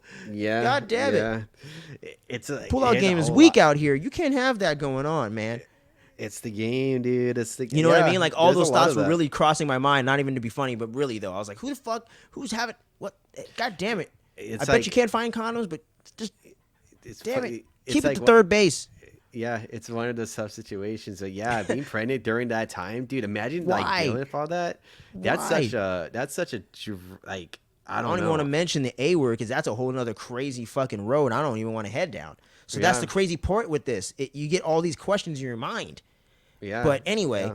as she makes her way to the cabin and tries to get herself, locked away, tucked away for a minute, she's literally like feeling the water breaking. Literally at that moment, her hands like soaked. She can't even open the goddamn doorknob or turn the doorknob to get the door open. She's like, oh shit. She has to like use her dress to get the door open. And you're just like, oh my God, dude. Holy shit. And Get for a through. minute, I wasn't even thinking about it being Ellie's mom for a quick minute because I just got so caught up in the moment. But I was like, that's definitely the actress that played Ellie. So this must be something. This has to tie in somewhere. And then once I saw her giving birth and whatnot and kind of started thinking about it, I was like, oh, wait a minute. And then once the runner got in, I was like, oh shit, it's Dude. Ellie's mom. Let's You know? like even dude, honestly, when like Ellie's mom was able to get to upstairs and she was kind of like up against that wall, like hearing the freaking runner running up that fucking stairway super quick. like, "Oh, I fuck. was yeah, like I dude, can't get honestly, a break, bro. Like, yeah, dude, those guys are fucking fast. I was terrified. I was like, dude, he just like ran up the like he's a short distant runner, ready to beat my ass. Like I do not want to deal with that. And you just hear him pounding on the door right away. It's like, fucking hey. I'm like, I was God like, damn it, just I was let like, her have a just- baby in peace, you motherfuckers. yeah, but she was Where's getting the chased. fireflies? Where is everybody? Yeah, Somebody help. yeah, but Help. he ended up breaking through though. He broke through, and Yeah, that's even like a whole motherfucker. other thing. And then she's literally giving birth right then, going into labor right then and there, and has to fight this fucking runner off. I'm like, yo, but there's the fight that Annie has, man. I'm like, Ellie, bro, God damn, that's just amazing writing right there. It's just the way that informs the character so well, man. And she just straight shanks this motherfucker and shivs him right up there with the freaking sneak attack, straight up PlayStation style. Kills this motherfucker, gets him off of her, and I was like, it's the same old trick, y'all. This is the one time this was predictable, but I like it. Because I'm like, she got bit, didn't she? Didn't she? And then Yeah. you look down on her leg, and it was right there on her thigh, man, the inside of her thigh. I was like, you motherfucker. Yeah, You yeah. motherfucker. But now I see what's going on. It's Ellie's mom, man. And then you see Ellie literally right there, umbilical cord still hooked up and everything, her on the ground crying, just came into the world, man. And I'm like, God damn, she didn't even realize she had a kid right now. Like, literally, she didn't even realize, like, she actually just did it. And then that'll help. You don't even need the push. She was good. Yeah, So, she there you was go. down that. I feel like that. Like you're cool. You don't need no coaching. That Nope. Your coaching The is runner just did the surviving. coaching, I guess. Yeah, It's a hell of a way to do it. it. Would you like Yeah. the cordyceps pregnancy program, ma'am? No. It's like, oh, fuck that, dude. Get the fuck out of here. Would you like a natural birth or a cordyceps? No. Oh, you're But, high but- intense. Yeah, exactly. But then freaking she's like, oh God, what am I gonna do? She's like, oh shit, cut the umbilical cord, hurry up. Because she and she was does it bit. with the pocket knife, right? She did it with the pocket knife that she had. Yeah, God, she snapped damn, it off that blew my immediately. mind. And I'm like, the fact that Ellie has that, and that's the umbilical cord that literally saved her life and everything, and gave that. It's like, goddamn.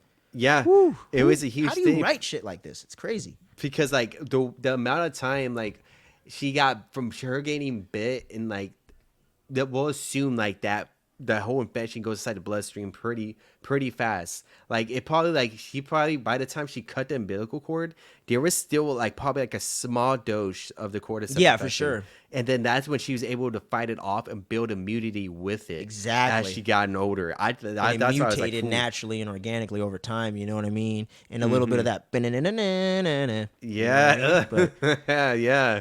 She got mutation coming through, but no. And on then an unrelated note, Bella Ramsey for X-Men. Unrelated note. But anyway. Anyway, I'm gonna get to that at the end of the show, real brief. Okay, But okay. I got like a pitch on that one. But anyways, but for reals, as we continue through the episode here, and then we just get even more heart wrenching because Marlene, I almost said Marlena, Marlene and the Fireflies finally catch up to her. So maybe they got separated and something happened there, and that's Yeah. when we get the whole context of them being, lifelong friends and the relationship that they have together and whatnot, and seeing the connection and how Ellie ended up in her possession and whatnot. And this was all said and name dropped in the game, in this actual at the point where Joel is at the hospital after the Fireflies run into them and everything like that. Marlene in the game explains that fact that she knew her mom and everything like that. This is where the writing of the show from Craig Mazin is just amazing, literally, pun intended, because he's able to expand on that. Instead of, we're not going to give you exposition, we're going to show you. We're not going to tell you, we're going to show you. That is true filmmaking and storytelling at its finest, and they did that here. And she's like, how long have we been friends? She's like, all our lives. She's like, all right, well then kill my ass and take my baby, because I'm gonna turn into a fucking runner or something. I'm gonna be looking like a goddamn flower plant in the next 5 years if you don't have the balls to make this decision now. You need to take me out right now. And I was like, God damn. She literally said, kill me. Take my baby, get her somewhere safe, and kill me. Take her to Boston. And I was like, God damn, and this is not the cool ass Dropkick Murphy song, you know what I mean? I'm like, fuck, dude. We're going to Boston and I'm not hyped on it right now. I was like, jeez, dude. And then she's like, Marlene doesn't want to do it at first. She's like, I'm not doing it, bro. Fuck off. I'm not doing that. She's like, dude, if you don't fucking do it, like, you're an asshole. Like, pretty don't much let me suffer, you know? And I'm like, damn, that's true, bro. That's such a like that will be like the worst case you can have for somebody. Way as an worse enemy. than Sam, even. Yeah, like because you know, because it's like, fuck. Because like even then, like imagine that like. If like you had an enemy and they were bit, I would take out all the like make sure you had no that'd be weapons, easy, right? But and then like and make it more of like a torture. That's like more of a torture thing to let somebody exactly. Be with that. But like as a friend, you had to do that common courtesy. Is like I know like it's gonna hurt, it's gonna suck for the both of us, but you know what to do. Like you don't want me turning into these things and see me roaming around the fields or something like that, taking other lives and fucking up things and all this shit. And it's like, and then they suffer while they turn into that thing. And who knows, maybe a small piece of them is in there somewhere that just can't get out, and they do feel the pain and they do suffer. Who knows, right? So that's the deep thought. As the more it's like the more you sink into this rabbit hole of fucked up shit, it's like you just don't want to even think about it. So she picks up Ellie, or actually Annie wraps up Ellie in the blanket and everything, and then puts the pocket knife with her. And, you know, tells her to take care of him, take her to Boston. And then as one of the Fireflies picks up Marlene, Marlene picks up Ellie, gives her to one of the Fireflies, and then she goes back in the room, bam! Shoots her like shoots that. Annie. I love how they don't show it, because I'm like, it's enough to hear it, you know? I love the way that they're able to pull back and not get so in your face like it's a slasher movie, because it's not, you know what I'm saying? No. It's something deep that you don't want to see. So I love the way that they're able to, they do it, but they don't need to exploit it and make it like a shock factor sort of thing. So I appreciate that with this show.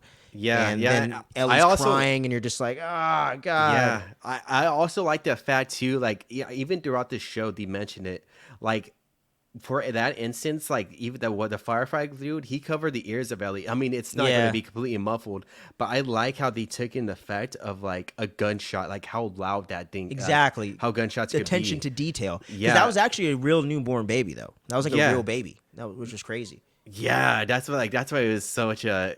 That's why when I looked, I'm like, damn, dude, that's like I wonder how much he had to pay for like the mother or something like that for that. But it was like, real, and I knew too when I saw. I was like, "There's no way that's fake." I was like, "That's not CG, bro." That's straight newborn right there, and I think that's an awesome details. Like the little details that they had, I liked it a lot, because like if they would have shot the gun and then like they let that little detail, because like I went shooting. Yeah, like I went shooting and like that thing, like gunshots are fucking loud, bro. Me too, bro. I had my headphone, like my earphone off a little bit.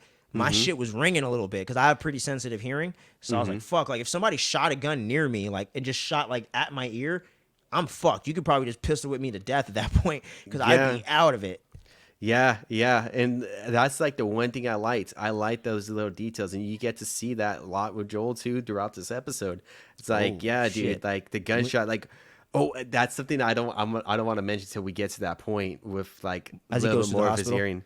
His hearing, yeah. Like sure. how he was talking to Ellie about like that gun missing him to a certain point. Yeah. We definitely will get into that. That's another detail that I liked as well. But ending off that thought. Yeah, for sure, dude. But yeah, so pretty much from here we jump back to present day, and we pick up with Ellie and Joel right outside of the city. Do you remember what city they're supposed to be in, by the way? Oh shit. They mentioned it in the show. I heard it last night too. Yeah. I was like, cause I played the game like almost a week before, or like 4 or 5 days, like 3-4 days before. So I was trying to remember. I was like, I just played the Wasn't game. it Colorado? I think somewhere in so. Colorado? Let me that's see. what I Where want to say. does the end of The Last of Us take place?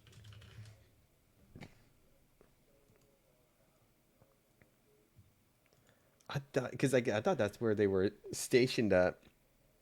Because I remember they was in West Coast. Utah. I want to say Utah. There you go. Okay. Yeah, it's Utah. So they are on the West Coast. I knew it was West Coast. I just couldn't remember where. Because they were in Colorado at the university. They made their way down to Utah. There you go. That's what it was. I think that's where. In episode 8, episode 7, episode 6. Sorry. Yeah, episode 6. Yeah. That's where I was getting mixed up. Okay, that makes a whole lot of sense then. Yeah. Okay. Yeah. But yeah, so we pick up with Ellie here, and she is just traumatized after the events that went down with David and everything last episode. And we won't harp on those specific details, but she cut motherfucker up like it was time for the freaking birthday cake, and everything that's just gone on to this point between Henry and Sam. And even, just everything that's gone on, all the lives they have to take, all the lives they've seen lost, all the fucked up shit they've had to endure over this last episode, shooting dude in the ass only to have Joel fucking stab him to death. A lot of fucked up shit going on through this journey to make it to the Firefly facility in the state of Utah. And Ellie is just out of it, man. Like, Joel is trying his best to kind of cheer her up. He's like, hey, I found some Chef Boyardee. We can munch out after this. You know what I mean? I know you love it. Yeah, the real dad side of Joel, and I love getting to see the dad and not the daddy side of Pedro Pascal come out. Calm down, ladies. Yeah. But I like getting to see that fatherly figure really come out in Joel, and it's just perfectly played the same way. This dialogue exchange was a little bit different here than the game, but it plays out very similarly in the same vibe and tone right there. And he's like, "Hey, Ellie, you listening?" She's like, "What? Yeah." Two different tones. Yeah, because like in the game, Joel. He wasn't as upbeat, as warm. Yeah, he was still trying to cheer her up, but he was a little more kind of reserved about it, or a little more awkward about it. Here, Pedro Pascal really brought that warmth to it, but that's why you cast him to play this. You know what I'm saying? He has that energy about him as a person anyway. He's kind of a little more of an upbeat kind of guy. So I love the way that he was able to kind of portray a little bit of himself into Joel, but it really made sense for the moment in the context of where they did things in the show. So, like I said, man, these actors just seem to be able to like match what Troy Baker and Ashley Johnson did, but they just seem to be able to elevate it and change it up enough with keeping the same intent there. So it's just masterclass acting. That's why I do not belong in that field, because I don't know how these people do that. But yeah, man, so you get to see that, and then Joel starts getting into the verbatim conversation of the guitar thing from the game, where he's like, hey, I reckon you'd be really good at playing guitar. Why don't I go ahead and teach you someday when we get past all this stuff? And she's like, yeah, sure. Because he's like, are you listening to me? She's like, yeah, that'd be cool, yeah. And then he's like, okay. And he can see that he knows that something's wrong there. And I don't think he knows necessarily the sexual aspect of what David was doing.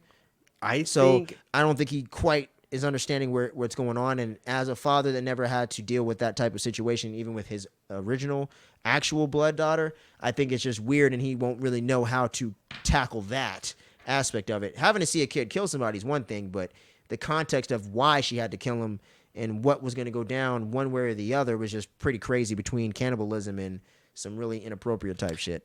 That is something that they did change in the game. Because I don't think he went for that kind of thing necessarily in the game. I think it was just about eating him. I think because like the thing is too, because it was like I think they were kind of going that same way within the game, but it wasn't as crystal super clear. Duper subtle, like super duper. Like that's how it was, and the difference was that Joel was inside when she found Ellie, and that's when she went on that. I went on the murder thing, and Joel got the hints of what that guy was trying to do, because like Ellie said, like he was trying to do, and then by the time she were able to like end that sentence, Joel already knew. He's like, I know, baby girl, I know. Right. That was what it was. In the game, he didn't pick up on it, but in the show, he did. That's what it was. And like in the game, he picked it up. In the show, oh no, in the show he doesn't. Yeah, because he was outside. That's like the main key difference. She ran out of the front door. You're right. Yeah, and then that's when he came out, and she was just crying, but she didn't say anything about what happened inside. She was just crying, and then like that's when Joe says, "Don't worry, I'm here, baby girl," pretty much, and that was it. So he doesn't have the full context of the situation, so it's already awkward. And then now he hasn't opened up like this in so long. it's already weird as a general. So this is just a really tough subject to talk about with anybody, let alone a dad that lives in our modern times, you know, and in the real world. So it's just difficult stuff to go through, and that's just the complexity of the story. And that's why The Last of Us is the best video game story ever told, and just one of the best stories, man, on screen now to this day, in my personal opinion. But as we continue moving forward here, they make their way into Utah, the city itself. And he's like, all right, well, I reckon that hospital we're looking for is up ahead. Let's go do our thing, you know. Let's finish this thing. Mm-hmm. And as they're making their way through there, they get to this building that we all know from the games for those of us that have played it. And as they kind of start making their way up there, you know, Joel's like, or as they make their way up there, they get to this one point where they can't really hop up to this little like platform to get to the next story, because a lot of buildings are just fucked up and decrepit and whatnot. A lot of staircases broken down. So he's like, hey, Ellie, if you jump up on that platform there and throw the ladder down, you know, I can climb up. Straight up video game shit, y'all. We're seeing freaking gameplay play out in the show. I don't know how the fuck these people work. Straight up a command from. It's so crazy. I haven't seen anything like this since Sonic in the first Mortal Kombat film, where they were able to work in something from the game verbatim almost, and it does not feel forced at all. I love it. And then as Ellie's putting the ladder down straight up out of the game, she's like, "Oh shit, yo, look at that!" And he's like, "What the hell's going on?" And I remember in the game, I was like, "What does she see? Is there a zombie or something? Fuck, another one." I just fought a bunch of these fuckers, and then he has to make his way upstairs, and he's like, "Hold on, I'm like almost 60. I'm coming." And she's like, "Hurry up, Joel, hurry up!" And it's so funny because I remember myself as a kid doing that with my dad. You know, like, "Hey, come on, Dad, hurry up!" So it's so funny, like, kind of being an adult now, seeing a kid do that. I'm like, I just love the way they're able to play that wonder with Ellie in these moments and bring that levity. But as she makes her way upstairs and everything, they see that what got her so excited to begin with was a giraffe was right there, man, just chilling, eating the leaves out of the trees and whatnot. And it's just taken shot for shot, word for word out of the game. And they even said it in the post interview for the episode that they just really just relied on the game and just kept it 100% right there because it's such an iconic, well done moment. Why change it? And I love the way that you see that joy come over her face and see her come out of that funk a little bit and kind of bring back that humanity and what she's fighting for. So I love the way that they're able to work this in such a way that's organic, dude. Like if I saw like some kind of animal that I'm like really into, and you know, or like Miguel, he's a big giraffe person, so he would have been super hyped. And now it's probably something if he saw in this kind of context that would bring back the joy in him. So it was really cool for Ellie to see something she never saw before and get to see it in that moment. And it was just poetry at work, you know? Yeah, for sure. I think that's like one of the great things too, because that moment, like even in the game, the remastered version, and even the original, which is the one I have. Yeah, like they kind of made that scene like very like a heartwarming moment between the two, and like that big huge moment reveal with that draft going off with the family. And that view towards the out, like pretty much in so that outwards towards the city, it's such an awesome shot.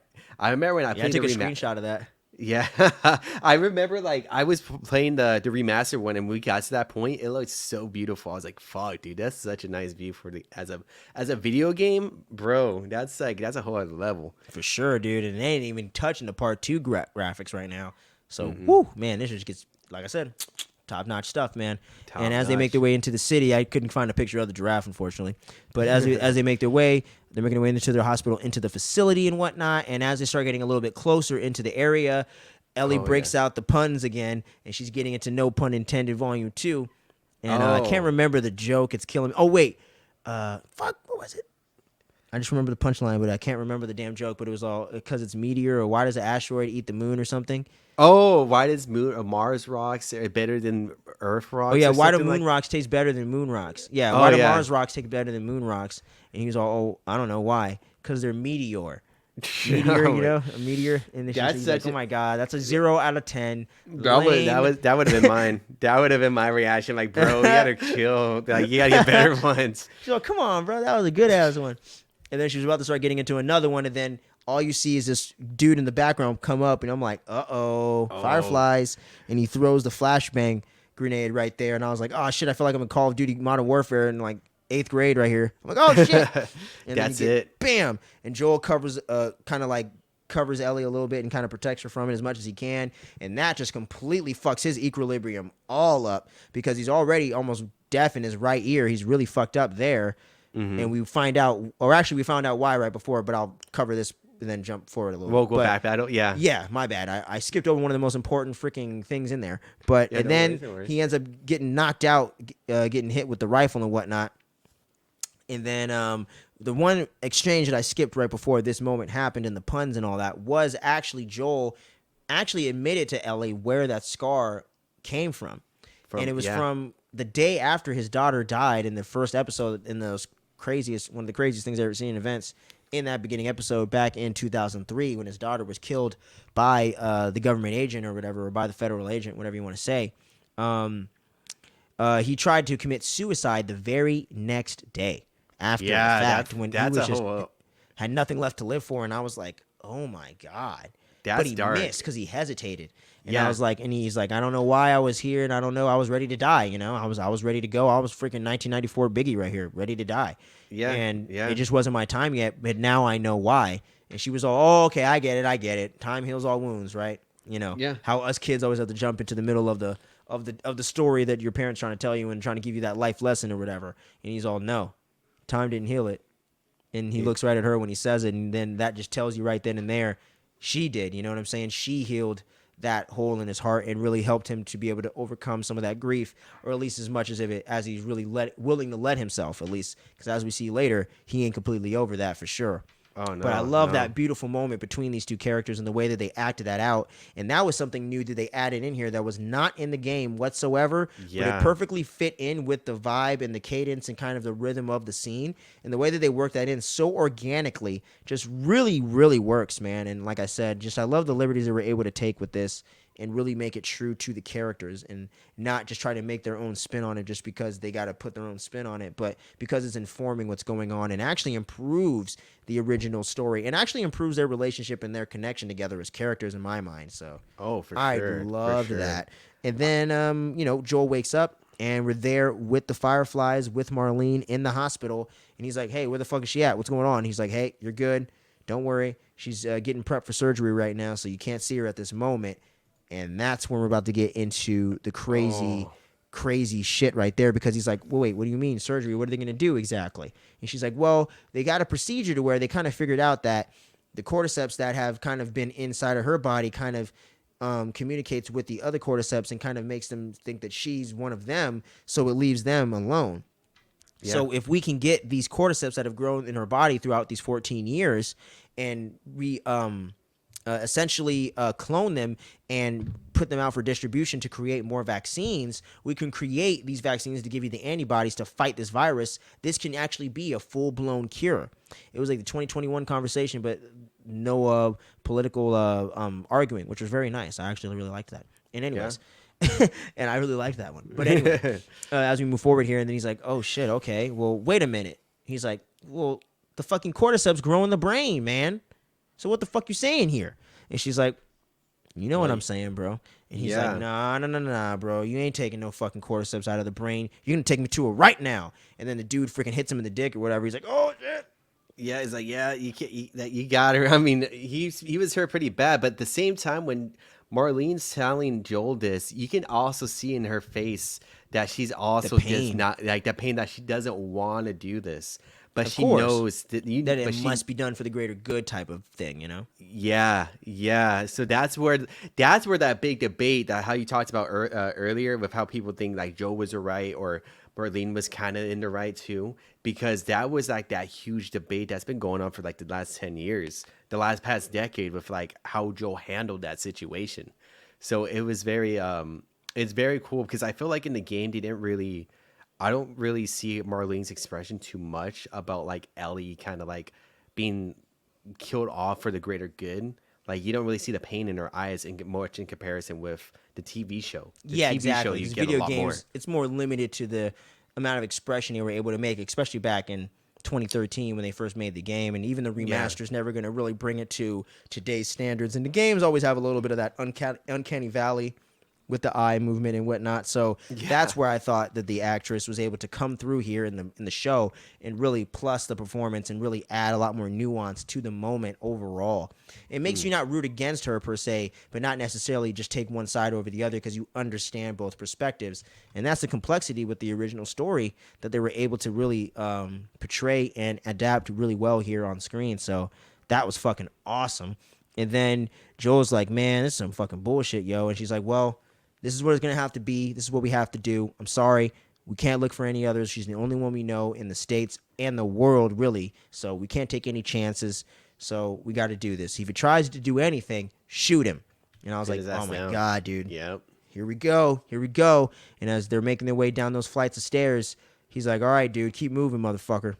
He's like, hey, I told you to keep moving. And then Joel comes around with the quickness, elbows the dude, takes the gun, shoots him, and then shoots the other guy before he gets the chance to retaliate. And then grabs he grabbed that like Ellie's knife, pretty much. Yeah, and grab Ellie's knife and backpack. But before that, right before he's gonna head upstairs, he's like, the dude's like, hey, wait a minute, don't do it, please. He's all, I ain't got no time for this. Bam, point blank, shoots him in the face. I was like, jeez, man. Holy shit, because he didn't want to tell him where she was. He's all, fuck you, dude. He's all, I ain't got no time for this shit. I'll find her anyway. Bam, shoots him in the face. And I was like, woo. He's a cold-blooded criminal, man. That's when cold-blooded, smooth criminal, bro. You get to see what Marie was talking about, like how like Joel was like when he was killing like innocent people like that. The thing that Tommy didn't want to even think about. He's like, ooh, bro, you were doing some shit. And I love the way that some people were bitching online that Joel was not hardcore enough in the show. Joel's soft.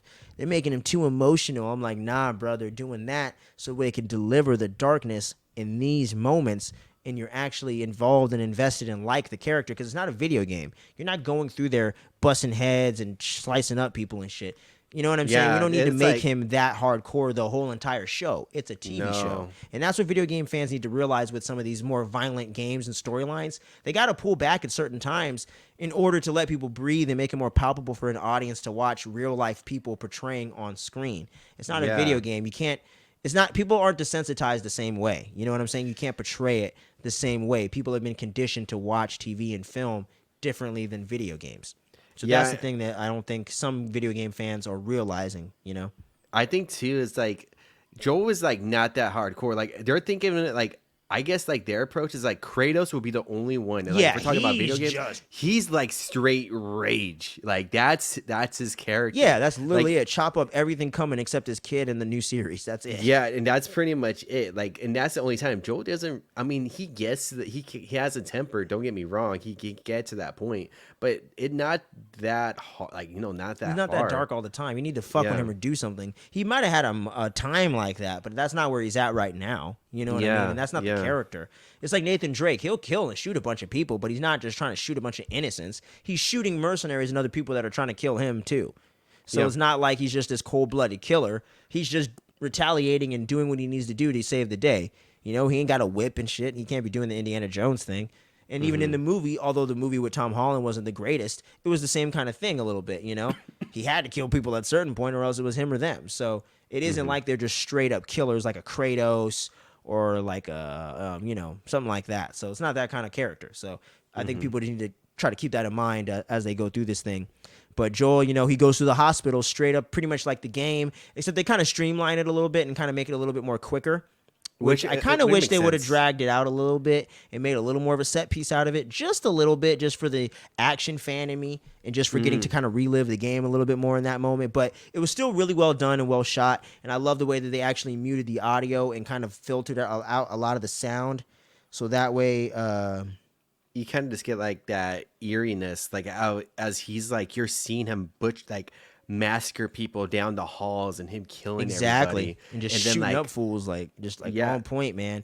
Yeah, and then like you hear some of them, like you see one of you. I think you see there's two of them that kind of shows that like that darkness that like Joel does not give a fuck, like he's cold-blooded killer. One of them being is that there's one of them like he was willing to give out his gun, but Joel said he killed him regardless, took his gun away. And there was another one where he shot somebody and he walked up to him with a knife and then he straight up stabbed him and you hear the guy pleading for his life. You don't see the action happen, but you kind of like built out that fill it in. yeah, like throughout that time, and you're just like, fuck, dude, that's such a terrifying thing to see. Like, I mean, even to hear, like, you just hear somebody crying for help, and you see a guy just straight up like killing the people, like friends that you know, and things like that. And then like all you know is like you're kind of like there to pretty much try to like protect this doctor or try to find a way to have the cure. But there's one guy that's killing, like murdering everybody that you know, just because of him getting back that child. It's such like a you see that like the kind of that somber approach, that cold blooded approach from Joel as he's like clearing out waves of fireflies, pretty much. For reals, man. And as we continue on here, he makes his way to the operation room, and then he shoots a couple of the guys in there. But then you got one surgeon left where he's like, "Hey, motherfucker, don't come any closer. We can save a lot of lives here." Yeah. He's like, "Look, man, I get it. I understand, but we can save a lot of lives, dude. I need you to put the weapon down." And Joel's like, "Fuck off." Bam! Shoots that motherfucker. And that, I believe, is going to come back around later. Oh, that definitely is. Part 2. We're getting into that because I read something about that online for a character in the future. So we're going to get into that in just shortly as we wrap up the episode. But yeah, man. So Joel's like, "I don't give a fuck." He's like, "You two, take the fucking IVs out and turn around right now." I'm like, "Okay, all right, don't fucking shoot me, dude."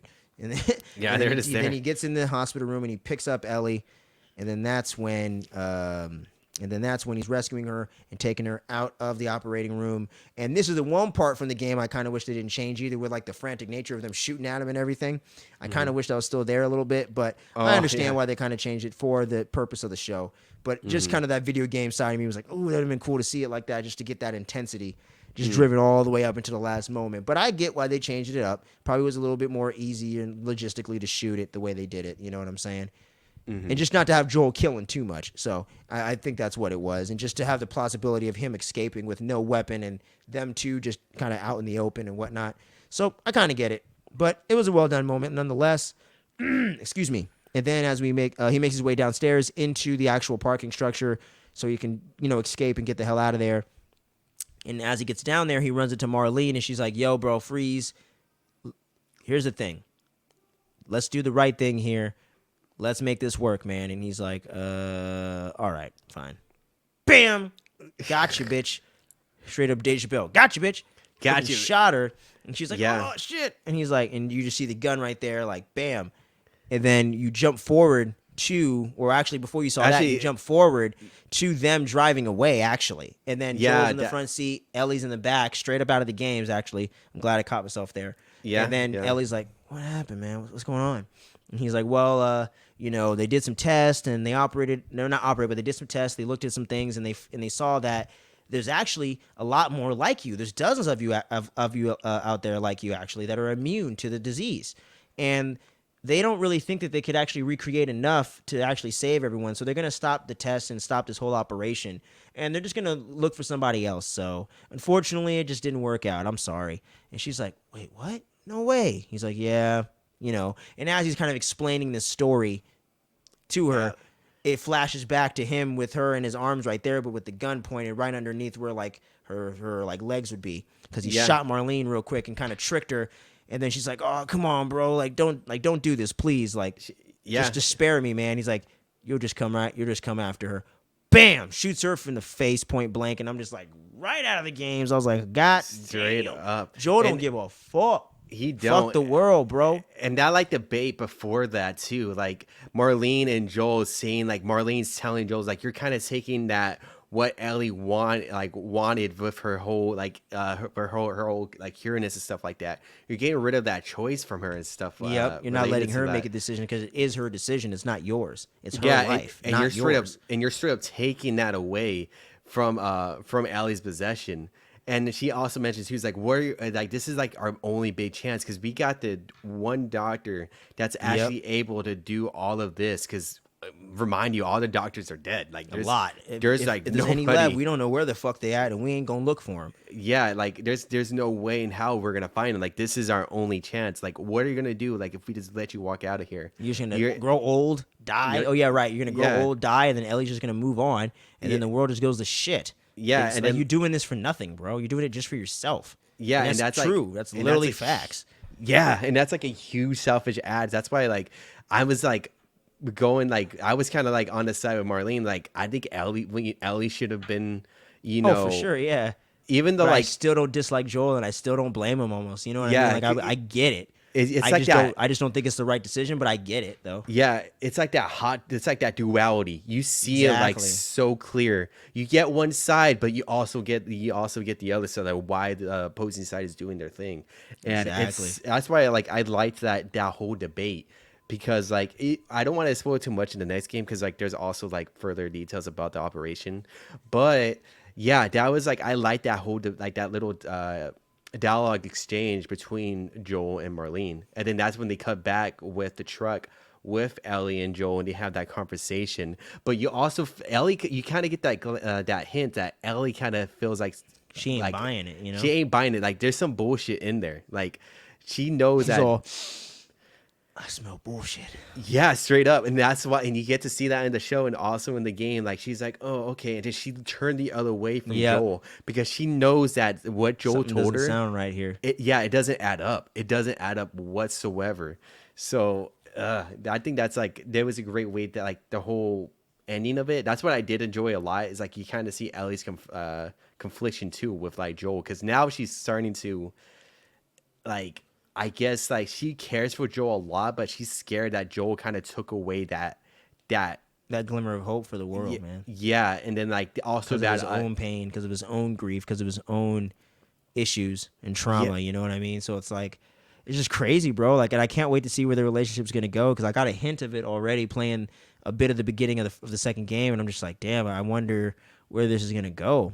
And it's just so interesting, man. And then you get the whole hike with them at the end. And him, as they make their way back to Wyoming, and he wants to show her the nice view and everything like that. And that one final confrontation with them where she's like, yo, look, real talk. Is everything you said about the Fireflies true?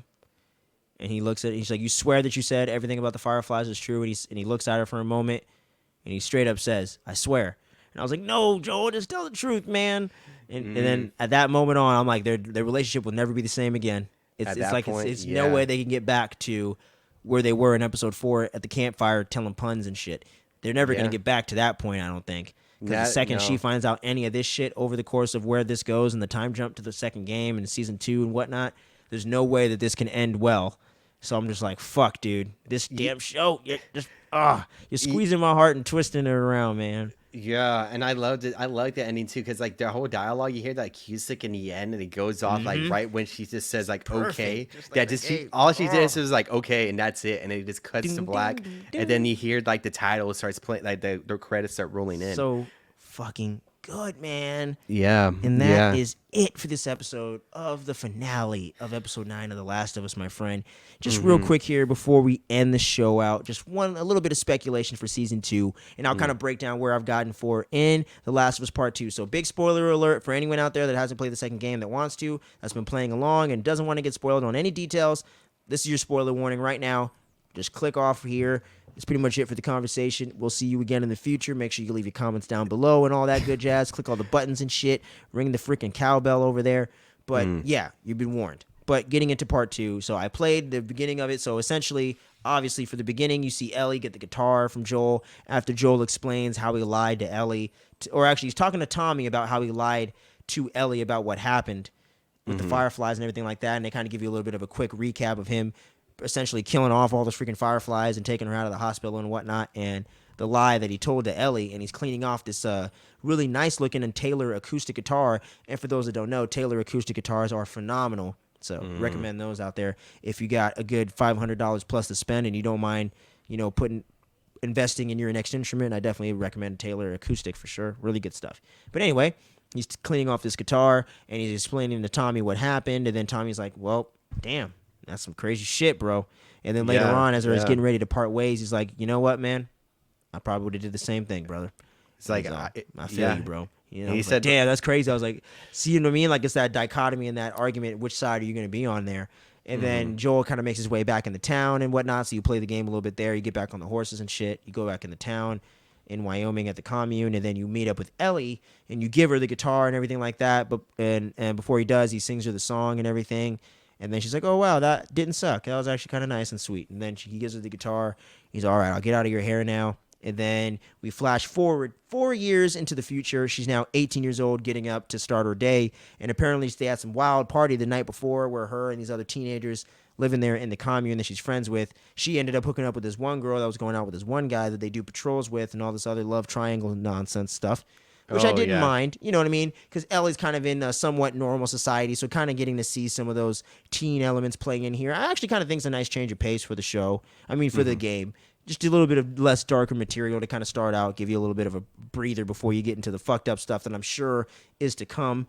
And maybe that's some of the stuff some people had issues with in the beginning. I didn't mind it too much. It's kind of nice getting to catch up with Ellie with where she's at in the community because it is the closest to what our life is like.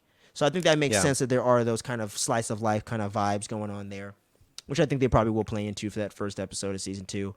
And Ellie's going to go, she has a job she has to do in the morning. She ends up meeting up with the girl that she hooked up with the night before and all that. And they got to go on their patrols. So from that point, you flash over to the new character, Abby.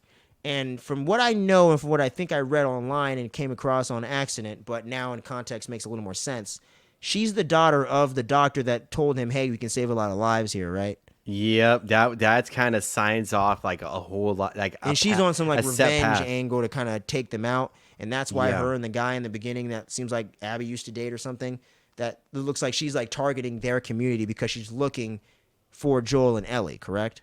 Yeah, she's looking not for Ellie, but for Joel specifically. Looking for Joel specifically, and she knows who he is. She or just knows that there's some dude that killed my dad and he lives in this commune. Hold on. Let me think. No, I think she knows the face. Okay. Of. No. She doesn't know the face of Joel until she just knows he's there. She just knows he's there, I believe. Yeah, I can remember, like all the way back, because I'm like replaying the moment. Minute, yeah. Because like I'm trying to remember like when they actually no, she does remember him. But the other group doesn't. The other group doesn't know what Joel looks like. Okay, so they don't know, but she knows. But she kind of faintly knows who he is and stuff. Oh, and okay, gotcha. If I could remember, like, because like I try to remember, like, because like I know the group doesn't, but I'm trying to remember if Abby at first glance realizes who Joel was when you get to a certain part of the game. Right, because I haven't even gotten there yet, but I just got to the part where she's like making her way into town and getting to that lookout where she has to fight the infected a little bit and whatnot. Because she decides to go, instead of going back to her camp, she decides, fuck it, I'm going ahead and going over here. So I got to that point. Then I went back to Ellie and Dina where they got shut in from the blizzard and end up having their little romantic moment or whatever. And then I jumped back to Abby, and then that's where I stopped. So I haven't played anything else yet. But that's pretty much where I'm at while she's making her way into the commune at the lookout. I want to say yes, like she does recognize him. But I'm trying to like, I don't want to spoil too much of the game. Right. But I feel like if I could remember correctly, she does realize who he is, but she has to play it cool and not reveal like what her almost go undercover in a sense. In a sense, yeah. That's why I'm trying. That's why I said like no immediately. But you'll see it. You'll see it when you play throughout this part 2. I'll probably end up getting to that point today or tomorrow as I'm playing it. But for sure, dude, but it's really interesting, and that's a character I think is going to be very, very interesting for season 2. I don't know if that's necessarily the character that everyone's more on the fence on in the Last of Us community that played the games and had a lot of anticipation going into that one. But I think she's a very interesting character, and I can't wait to see where it goes from there.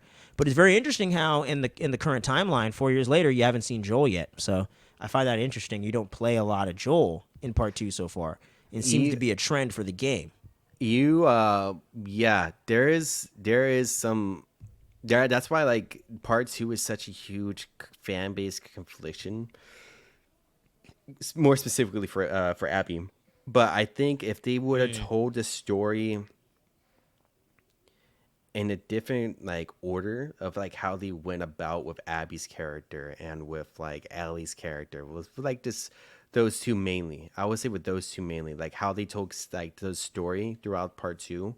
If they reordered it to a certain way, I feel like the story would have been a little bit better at least, because like I feel like how they tried doing it, they try to like grab, like they try to like play with people's emotions a little bit, and I get it, but it doesn't play off too well with like how they tell it off story wise. I feel like it's something that if they make a couple of tweaks here and there, like in the middle of the game, I would say like when a certain swap happens, of you going to from one character to the other, I think like if they did something a little bit differently there, then it probably would have been a better story driven game. But right now, with how they went about handling some characters, it just didn't It doesn't really hit quite do the much. same way as the original game storyline. Because even so far in the game, I kind of feel the same way. Not even in like a total bad way, but it doesn't have that same like. It just doesn't grab you and have you like the whole time like the same way the first game does. Probably more like sporadically throughout the story. You probably get more drawn in at certain points than others. You know. Yeah, so that's why like part two going on to next, like if they when they do this Yeah, because second it's season, confirmed. Season 2 is coming. I think how they're gonna do it with part two, because it is such a divided fan base already as it I is. know, dude. I And remember Twitter was ablaze when that game came out, bro. It was crazy. yeah, and then like knowing the general audience too, with how if they do go that original route, of how many people will also be upset unless they do the story narration being told kind of differently. I think it might be a 50-50 season. It might be. If anything, I want them to fix up like what they were trying to be told in part two, and have it be kind of like like tuned up to the point where like we can, even us people who played part two, who has played part two, who has seen like a walkthrough from part two and got the full story of it, kind of like fixed it up to like where the issues started to go along. Like that was kind of rough patch and everything throughout the game. For Because sure. I feel like that's like the one thing that they do got to like kind of work on for this next season. So most of the story pretty much works, but you would say some of the things in that second act probably just need to get, Ye- like you said, just need to get, punched up, changed up around, just minor tweaks in that middle act, and then probably end up bringing it home a little bit stronger. Yeah, because like it's just like I'll tell like we'll talk about it like a lot more when you finish Yeah, up the like as game I and get stuff. through the game and stuff like that, like I'll kind of check in with you and shit like that as we do Yeah, these shows and as we kick it and whatnot. I'll kind of give you the update on where I'm at in the games, group chats and shit. So as I kind of get through there, I'll be like, oh shit, I'm in the middle, bro. Like shit's crazy. yeah, So like that. I'll keep you updated for sure. Yeah, but like that's the thing. I think season two could be promising because like I get the story, like the message that they're trying to set out.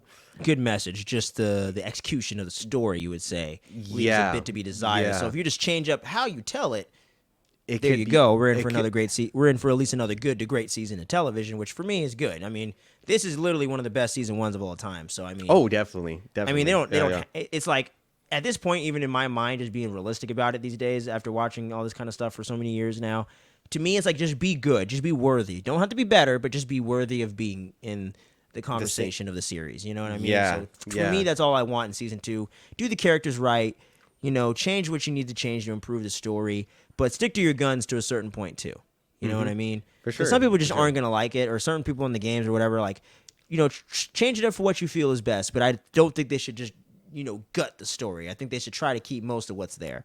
Because Yeah, there's a certain definitely. way Craig Mazin wants to tell this story and build this world that I think they need to keep some consistency. But I'm with you, bro. Like if the middle act needs to get some different execution, I hope they're smart enough to think ahead and look at that and see how they can just change it up and try something different for the show a little bit and see what happens. It may Yeah, improve it, it may not, but I think they should definitely try to switch it up a little bit and see what they can do to kind of improve it. The way they did with Ashley Johnson's character, the way they did with the cold open in Indonesia, Jakarta. I think there's so Yeah. many cool ways that Yeah. they could do things like that with season 2. So I'm not nervous at all personally.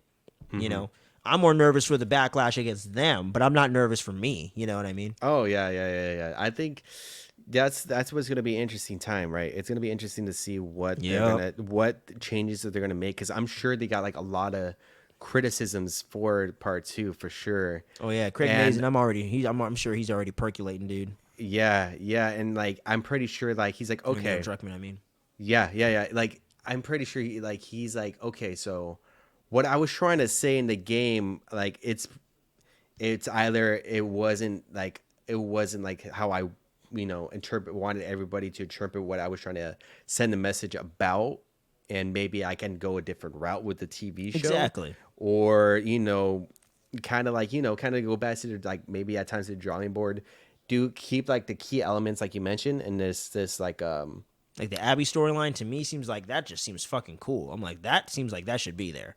That whole revenge plot and element and everything in there. Kind of having Joel kind of face the consequences for the actions he made and things of that nature. I think like you got to have that. I think. Yeah. I feel like for sure. I would say this. For episode 1, I kind of want them to have like a small glimpse of Abby's, if they're gonna do it, Abby's perspective, or of like what happens like after she heard. At those events. That'd event. Be crazy. 2023. So like as she runs up and she sees her dad got killed by Joel, and they kind of set up that that'd premise. Be a cool cold open right there. Like you show the scene almost like again, but like from like a different perspective. Like you don't like you hear what Joel and them are doing, but you don't see it, and then she gets there. And then like Joel and them are already like making their way out of there, and she just sees the aftermath. That would be pretty cool. I would like that's like something like I would want them to do, and they kind of like ease us into this Abby character. If they want to go this way, like kind of like have that there. I don't know where they can insert it, because obviously fans want to see Joel and Ellie, of course. That's like the prime essence there. I would keep what the kind of the beginning of the game is too, like kind of go off of what you're saying, but also implement it the way they did with the game. I would just jump back and forth, man. I would give us the Ellie perspective and like kind of like fill in the gaps in the 4-year for what happened and kind of jump forward. But I would also make sure to spend plenty of time with Abby throughout those first couple episodes, because we definitely need to establish her and get what her perspective is, because she's a big part of the story for sure. I know that. Yeah. So it's like you got to inform that character. So I think they should definitely, I would say, have episode 1 be about Ellie and Abby. I would say like jump between those two in a similar way to the game. And then I would just and they should definitely have that Joel and Tommy scene. They definitely should do that. Oh yeah, that's gonna be it. And I wanna say this too. I feel like Tommy in this upcoming season, I would say he's more deadlier than Joe. Whoa, than Joel. Really? Because like interesting. I always felt like Tommy, he could go like to Joel's length of being like a cold-blooded killer. You gotta see that in part 2. You actually see that a lot in part 2. But that. The thing is already, and it's already been established already within the TV show, that Tommy was within the Marines. He was like in there already. Right. Doing like all these missions. I forgot what that bumper sticker was within Combat like Desert Veteran? Storm, Combat Veteran, like Desert Storm or something like that. So he has that military experience already there. So like I feel like already with that, and then like I don't want to go off a level and all the darkness of their hunter kind of days. Yeah, like Raider days, if you will. Yeah, like if Tommy decides to like go that route, being like straight cold blood, like being a cold blooded murderer, he'll be like the scariest guy there, because he can shoot. He has a great. We didn't see it in the show, but you'll definitely see it in the game, and we'll definitely see it in the next season of what he means of being that top tier marksman shooter, because that's how he is in the game, and you get to see that in part 2. And you get to see him being that hunter. This is why I was so excited for part 2, because I was like, I know there's goodness here. I was like, maybe everything doesn't work, but I know this game overall, like it's Neil Druckmann, it's the same team. I was like, most has to work. I think more works than doesn't. And for me, I mean, like that's a lot of sequels. So it's kind of the territory you're dealing with a lot of the time. But yeah, man, a phenomenal episode. Just final thing here before we wrap it up: rating of the show, rating of the episode. For me, I'm going to give this episode a 9 out of 10. I'm going to give the entire series a 10 out of 10. This is the first 10 out of 10 series in a long time. Damn. There's nothing wrong with the show, bro. I mean, there's nothing wrong with the show. Every episode was the perfect length. All characters got development. The action was great. The effects were awesome. I love that this was so heavy on practical effects, practical sets. Real life babies, real life freaking deaf people playing actual people with disabilities. The real way that they were able to add in new characters like Melanie Linsky's character and her brother, add in the doctor, add in these new elements with Ashley Johnson's character of Annie Wilson, being able to flesh out the world and flesh out where it came from and the origins of the cordyceps coming from Jakarta, Indonesia. This show is so well layered, so well told, executed, put together. Every actor delivers in every scene. There's no weak actor in this show. Even Stranger Things, I love that show to death. It's in my veins. I can point out weak moments. I can point out weaker actors. I can point out things that they don't. I think Will Byers and Mike Wheeler have not had a character arc for at least 2 seasons. There's nothing like that in this show ever. Yeah. The goddamn right-hand man to Melanie Linsky's character even has nuance to what's going on. Yeah. You know what I mean? One character we met in 2 episodes that was never in the games before is just as compelling as other people like Sam and Henry. And that whole dichotomy of that, the way that they were able to execute this show and bring it to life. It's the best video game adaptation of all time. This is one of the best TV series of all time. Right now for season 1, like any show that's out with 1 season, this beats them all for me. Mm-hmm. You know what I mean? So this is definitely going to be one of the best shows ever made. In my personal opinion, this is definitely one of the best shows out right now. This is Pedro Pascal's best performance. Bella Ramsey is going to be a star. Neil Druckmann, I think, should even get to do more in Naughty Dog. I think he should get to do whatever the hell he wants. Craig Mazin did a phenomenal job with this series, and I hope all the actors in here, like Lamar Johnson and all these other people, get their chance to shine in the future, and I just can't wait for season 2. I love this show to death, man. This show is an awesome adaptation. I would say as an overall, this like TV, this episode and overall show, I'll give it everything a solid 9. Everything about this, I really did enjoy this series a lot, and it was awesome to see what they went with, how they went with certain things with the show from the video game. It was great to see that each week. I liked everything that you mentioned before with coming on to like the practical effects, how the story and narration is going on with certain characters, everything like that. The little small details, like even for instance, like gasoline, how they even mentioned like, oh, like for me, I like that. I like seeing like, me too. I mean, it's obviously like gasoline over time will break down, so gas won't be like you gotta fill up very frequently. I like those little things like that, like the gunshots too. I like it, like people mentions like, oh yeah, gun. It kind of fucks with your hearing a little bit. I like that detail as well, and I like pretty much everything about the series. There's obviously for me, like I just wish there's like obviously like a little bit more. That's like there's always gonna be. That's the thing with this show, even with this game. Like you kind of want like a little bit more for from each segment of like each part of the game. Like you kind of want to have more of the story there, but you only have limited amount of time, especially for a TV series of what to be told throughout each episode. So that's why that's like the only thing like a little bit from me, but it's still great storytelling as an overall. The only thing is like we didn't really see too much. I would say like a little small thing would be seeing too much of the cordyceps infections. We didn't really see too. We only see like the clickers and all that. That's a fair point. We only had like maybe like a couple sprinkled in, but the way that they told it though is kind of like, okay, good thing we didn't see too much of them, because they are so, the clickers especially, when we see them coming out from that fucking basement, they are terrifying. And I feel like bloater, man. They did such a great job with that. Yeah, and it makes sense why we don't run into them too frequently, because honestly, if we had something like that from the TV show into the game, like how they were, Joe would have died in the video game right away. Dead as fuck. Yeah, he wouldn't be getting out of the fucking out of like the safe zone, pretty much the quarantine zone. And it makes sense. They have those little tweaks here and there, so it makes sense like why we don't get too much of certain infected. Maybe we might get them next season as a possibility. We don't know, but all I can say is that I like the look of how the clickers looked and how they moved around, how the runners were. I mean, for instance, for like the clicker of like back in episode, I believe it was 5. I might be wrong, but where like all the clickers came out of the basement, and you see that child clicker inside the same car as Ellie, and you see her moving, squirming. I like that detail because it's such a freakish thing, seeing like that someone like a cordyceps girl just like contortionist too. Yeah. And it was creepy, and then you see Ellie like barely getting out, and you see that infected girl just scratching against the window. I'm like, fuck that, dude, I don't want to get near anything like that. So good, man. Yeah, reminded me of like the beginning of Dawn of the Dead, Zack Snyder.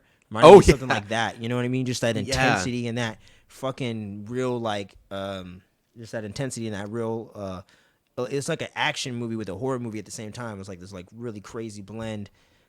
Just freaking phenomenal, man. Yeah. You know what? Mm-hmm. Actually, I'll go with you on the zombie thing. I'll go 9.75 because I would have liked a little more zombies. That's a good point. Yeah, it's a good point. But overall, it's a phenomenal series. please drop your thoughts about The Last of Us in the comments. I really want to discuss this one with all of y'all out there. And remember, we're going to be doing recaps for all these kind of shows. Excuse me. For these week-to-week shows, you know what I'm saying? We're going to be covering, Pedro Pascal is not going to be going anywhere. He's going to be coming out every Wednesday. Mandalorian, we're going to have immediate reactions for that every week, so make sure you're tuned in for all that stuff. But don't forget to click all the buttons below the video. You know what I mean? This is just our another edition of the Fandom Frequency Show. This is another portion of that, so make sure you're checking all that stuff out and make sure you're staying tuned for everything we got going on around here. I got some Scream content for Scream 6. It's going to be some awesome stuff, guys. We got plenty of stuff coming at y'all, man, but make sure you tune in for all of that. And make sure you download this episode on the podcast feed. We're really trying to grow our audio feed as well. The channel right here on YouTube has been growing exponentially every single day. Much love to each and every one of you. We just hit our goal. We just got past 250, so we're a quarter of way of our 1,000 subscriber goal. So let's keep it moving. Let's keep it pushing, y'all. We're halfway to the halfway point, so let's keep all this great growth going. We're having so much fun lately doing all this content, guys. It's fun. We love doing these things week to week, getting to catch up, talk with y'all. So make sure, you're having a good time out there. Don't spoil anything for those that haven't seen it yet. But, let us know what you thought about all these great episodes of TV this week, man. But this has been our 26th episode of the Fandom Frequency Show. And any parting words before we sign off for the day, my friend? What I always say is be mentally and physically strong and have the great upcoming days for everybody. Hell yeah. I hope you have a great rest of the week, y'all. We're going to be getting into these 9-to-5s and whatnot. I hope all of you stay safe out there. And until we see you again, make sure you stay tuned. You don't sleep. Much love. And this is the way. Peace.